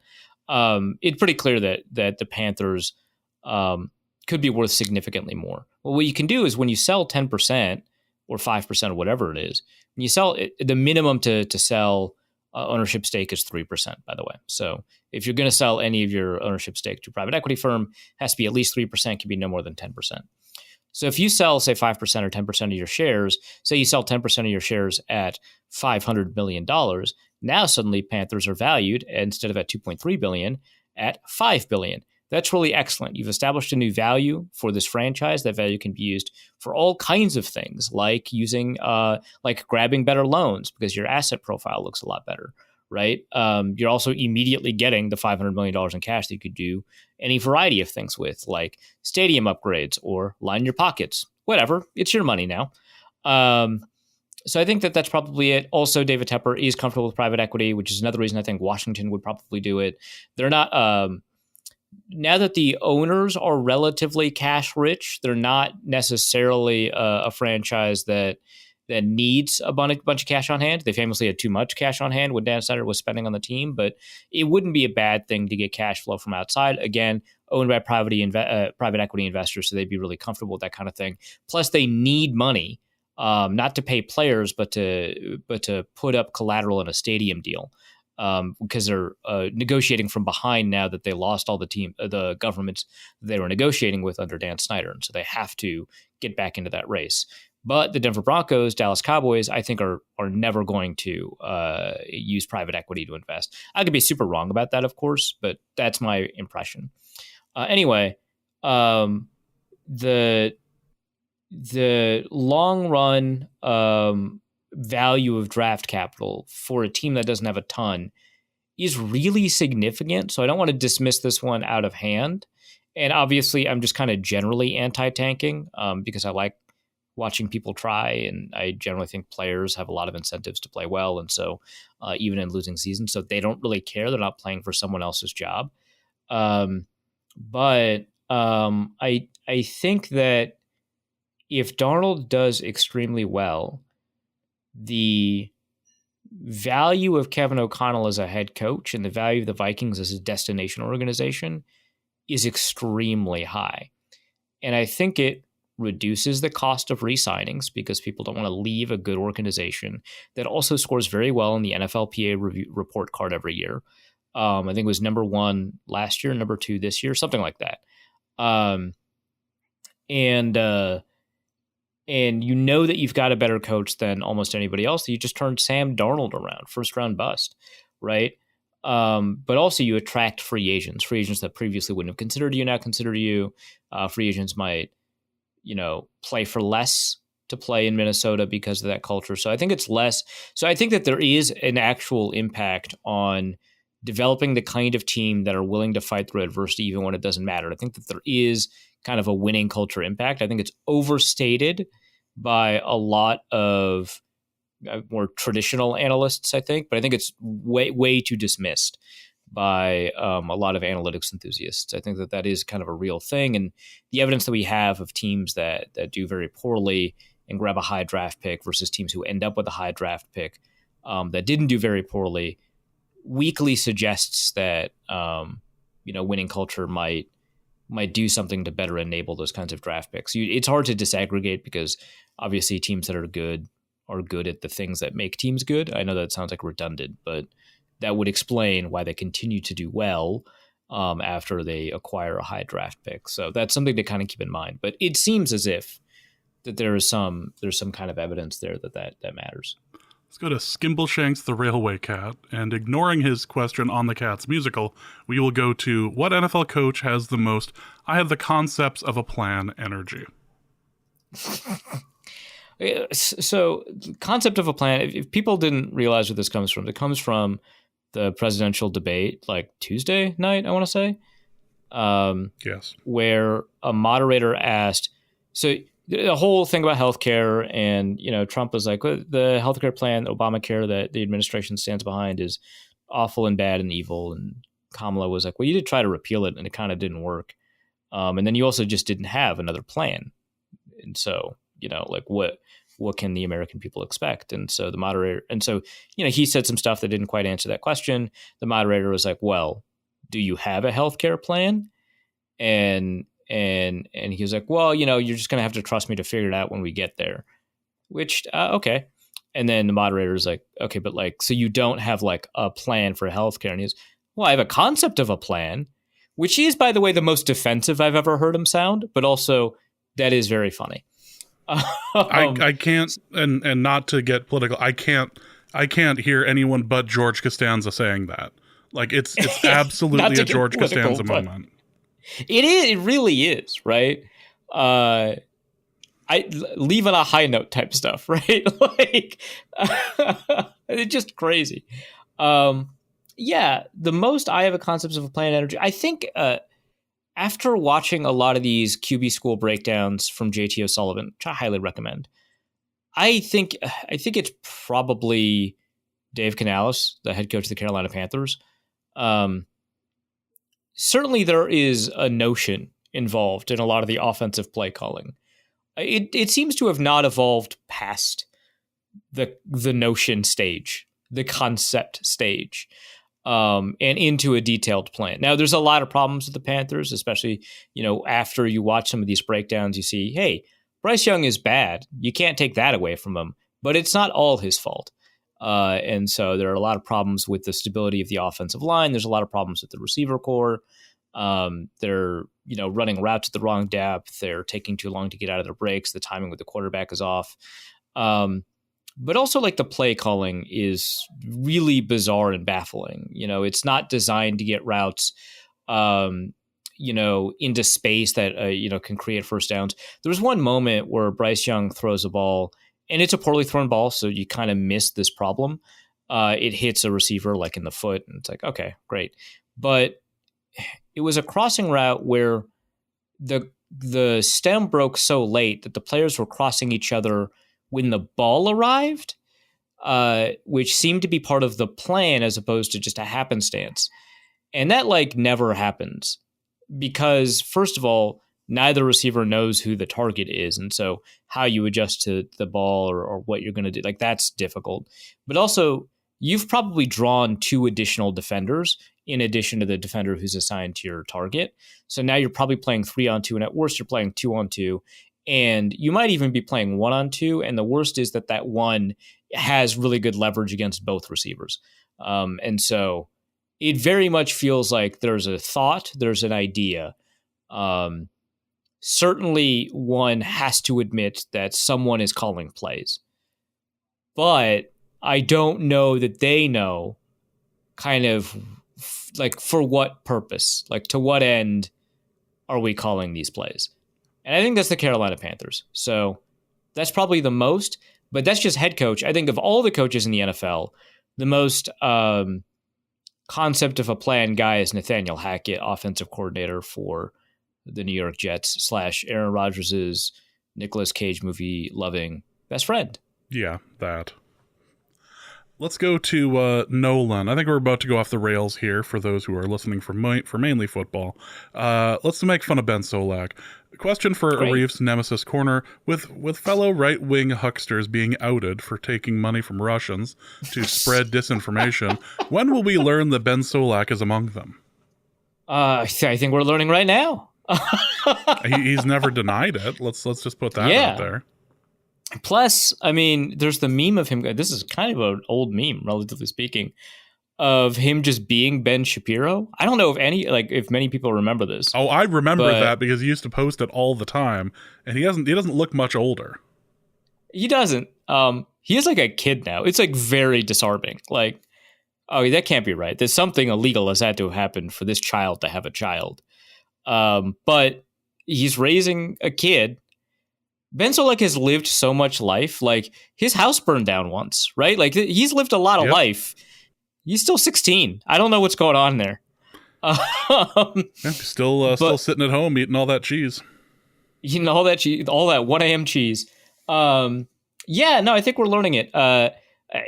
We haven't. So the indictments about that case have named an organization through which a lot of this funneling of funds occurred from state-run media, so from Russia Today or RT to, I think, Tenet Media, and then from there to various holding companies that a lot of these influencers are from. And we haven't seen the Tenet Media payroll, and Ben Solak could be on it. All we know is Dave Rubin and Tim Pool and Lauren and Chen, but less as a creator and more as like an editor-in-chief. But yeah, it certainly wouldn't put it past him. No. And he has been chasing money, which normally I approve of, but here is suspicious. now it's bad. It's downright despicable. Let's just be honest. Yeah, honestly, jumping from the Draft Network, which who would do that, to the Ringer, and then that they rent for events. Yep, right. And then from the Ringer to ESPN, the nerve of having a career path I would love to have. I cannot believe this man. Unreal. Let's go to Lucas, who asks, for Arif's debates and their potential effects corner, could the events that took place on Tuesday night have a resounding effect on certain players in the NFL? Specifically, should we expect Nick Bosa to be particularly on his game or a shell of his former self? Remember, 5 years ago, we just refused to touch these topics at all? Well, we're not going specific on anything at this point. It's just, yeah. But yeah. As a podcast, we officially got too old for that, I guess. Yeah, and I think it's kind of intruded itself in every aspect of life anyway. So that's where we are.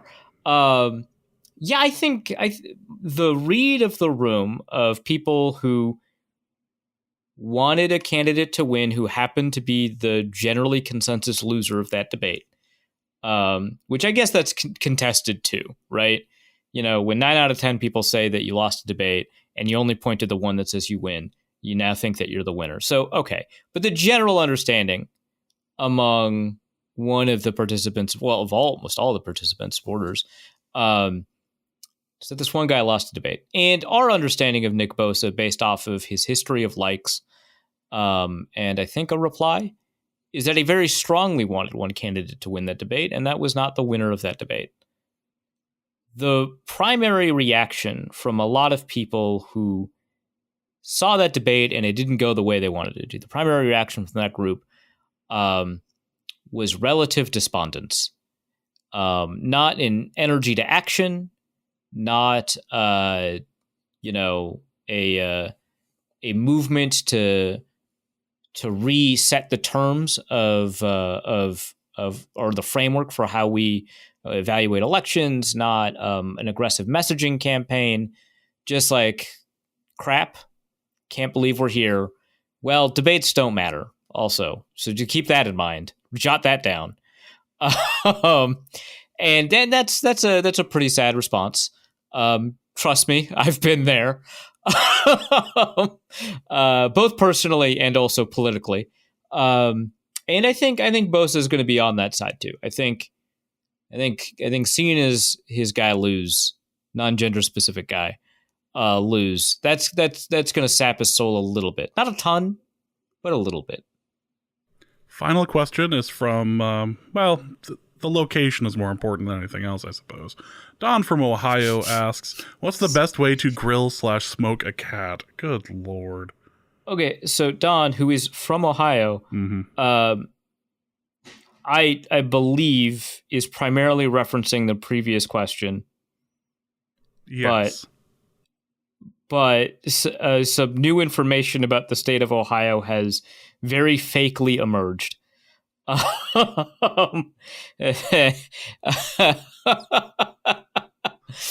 mean, okay, I shouldn't say it's new, right? This was June. Calling it knowledge seems like a lot. This was a meme. God, that's also undercutting it.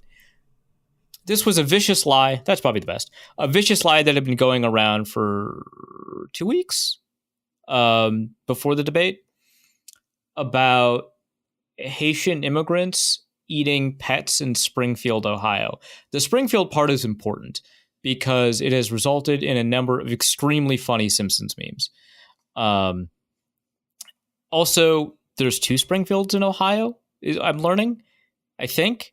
If not, then there's a case in Canton, Ohio, where there's not a suburb called Springfield, where a woman ate a cat in front of people, unrelated to the things that people are talking about. She was not Haitian or an immigrant, and clearly just very disturbed, and that's a very sad situation. But she has been, from my understanding, institutionalized, so that seems like the person you should ask, Don, for that question. My greater concern is that in the last mailbag, you asked us, oh, you've got so many cats, what do you want to do with them? How should I handle this? Should I give them to relatives, or should I kick my wife out? Was kind of the and my concern is that that's what you did. I mean, that's an important. That's important. If you listen to last episode, he was complaining about having potentially too many cats, and there were too many mouths to feed, too much money. Yeah, and so it's probably better if you kicked your wife out because now she's free of you. But that's a concern. The other option might be that you had 4 cats, no longer the case, and you're wondering about the best way to. Okay, so pets are like very abstractly and clinically speaking.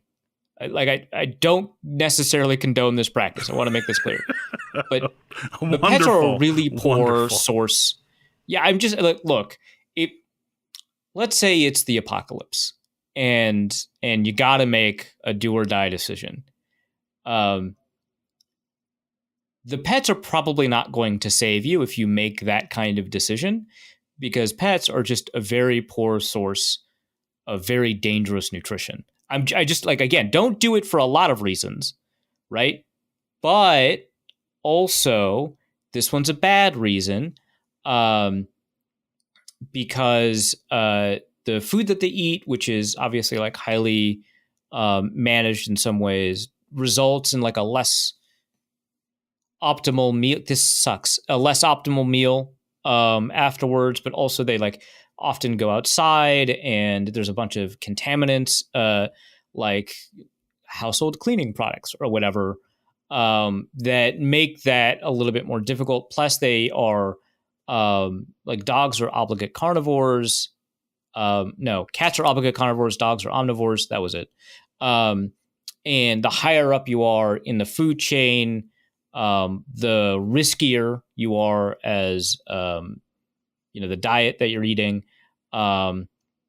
The higher concentration of chemicals, especially heavy metals, lower calorie return. It's not a wonderful situation. So I would avoid it for a lot of reasons. But definitely not grill. That seems like the wrong approach. I'm not touching this at all. I can't imagine a situation where you'd even begin to determine the zombie apocalypse. Well, fine, but at that point, you're probably not looking at options involving braising or anything. So, well, yeah, your culinary techniques are a little bit limited at that point. Yeah, for sure. That's kind of. Well, you know what? We're going to end on this note. This is Don's fault. I just want to make that clear. Yeah, well, people have debated whether or not he actually exists, so that's the most frustrating thing, is that people think that we've like set him up. No, he's just been a thorn in our side. There's a lore behind this guy. He was originally Judd Zulgad's hoodie, not the actual object, but that Twitter account. He's existed for a long time. Watching Judd and Hoodie interact was always entertaining, especially afterwards. They are very familiar with each other. Yeah, it was a great bit. I don't know why he glommed on to us instead of Judd. That was a great set of interactions. Yeah, it's maybe go bother him. Maybe that's ask him this question. Yes, let's do that. Arif, what do you have to plug? Actually, new stuff that's not just go to wideleft.football. So launching a new podcast, which is not going to cover anything that we cover in Norse Code, except a little bit about private equity that we talked about earlier.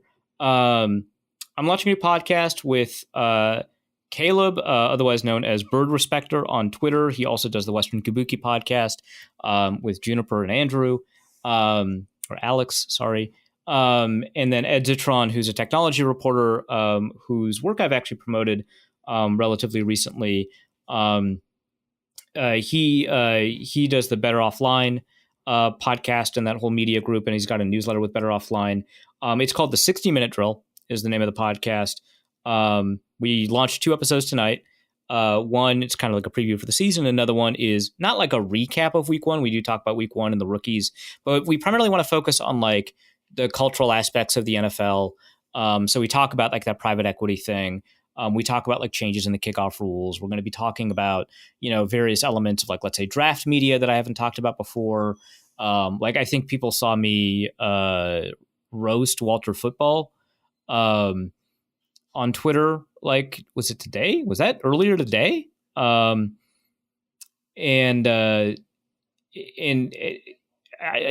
I've been waiting for years to go after this guy that I really hate. I just have a lot of stories about draft Twitter, and that's going to probably appear at some point on 60-Minute Drill. We're going to get guests on the show and stuff like that, but we want to talk about kind of the larger cultural context surrounding football and football media. So it's at 60-Minute Drill Pod on Twitter, or at 60-Minute Pod, at 60-Minute Pod on Twitter. And again, you could follow at Zitron, you could follow at Bird Respecter, and I've got a scheduled post promoting it over at wideleft.football. Also, we've got a new piece from Luke Braun over at wideleft.football about the Great Chicago Fire, the Sherman's March, and the Third Precinct. Also, some quarterbacks from those cities are also in that story. And feet. He loves writing about feet. This was the Foot and Fire article, yeah. right? Yeah, he loves writing about feet. And so if it's feet and fire, feet and quarterbacks, feet and golf, feet and tennis, he'll write about it. And that's what he did over at wideleft.football. So you can check that out. He's on that foot beat. All right. Well, For Arif, my name is James. Thank you guys so much for listening. We will have a new episode up on Monday night detailing what happened during the 49ers game. But for Arif, my name is James. Thank you guys so much for listening. And please remember, it's 4th and 12. Think they're going to run here? And we'll be back next week. Norse Code is the largest and only division of Norse Code LLC. You can find Norse Code on the Daily Norseman, SB Nation's Vikings blog at dailynorseman.com. You can also find it on iTunes, Apple Podcasts, Stitcher, Spotify, Google Play, and wherever fine podcasts are aggregated. Our Vikings blogger extraordinaire and generally useful human is Arif Hassan of... and he can be found on Twitter at Arif Hassan NFL. I am your producer and host, and my name is James Pagashnik. You can find me at the show's official Twitter feed at NorseCodeDN or at my personal account at Big Mono. If you'd like to donate a few bucks to the show, you can do so in a couple of different ways. You can go to patreon.com/NorseCode and donate there. For $3.50 a month, you get bonus material and more. You can also go to paypal.me/NorseCode for a one-time donation, or you can go to norsecode.threadless.com and pick up some Norse Code merch. Any questions or comments that cannot fit in a tweet can be sent to norsecodepodcast@gmail.com. On behalf of the Norse Code staff, we thank you so much for listening. Our formula is this. Hey, all things are possible through the power of Ben DiNucci.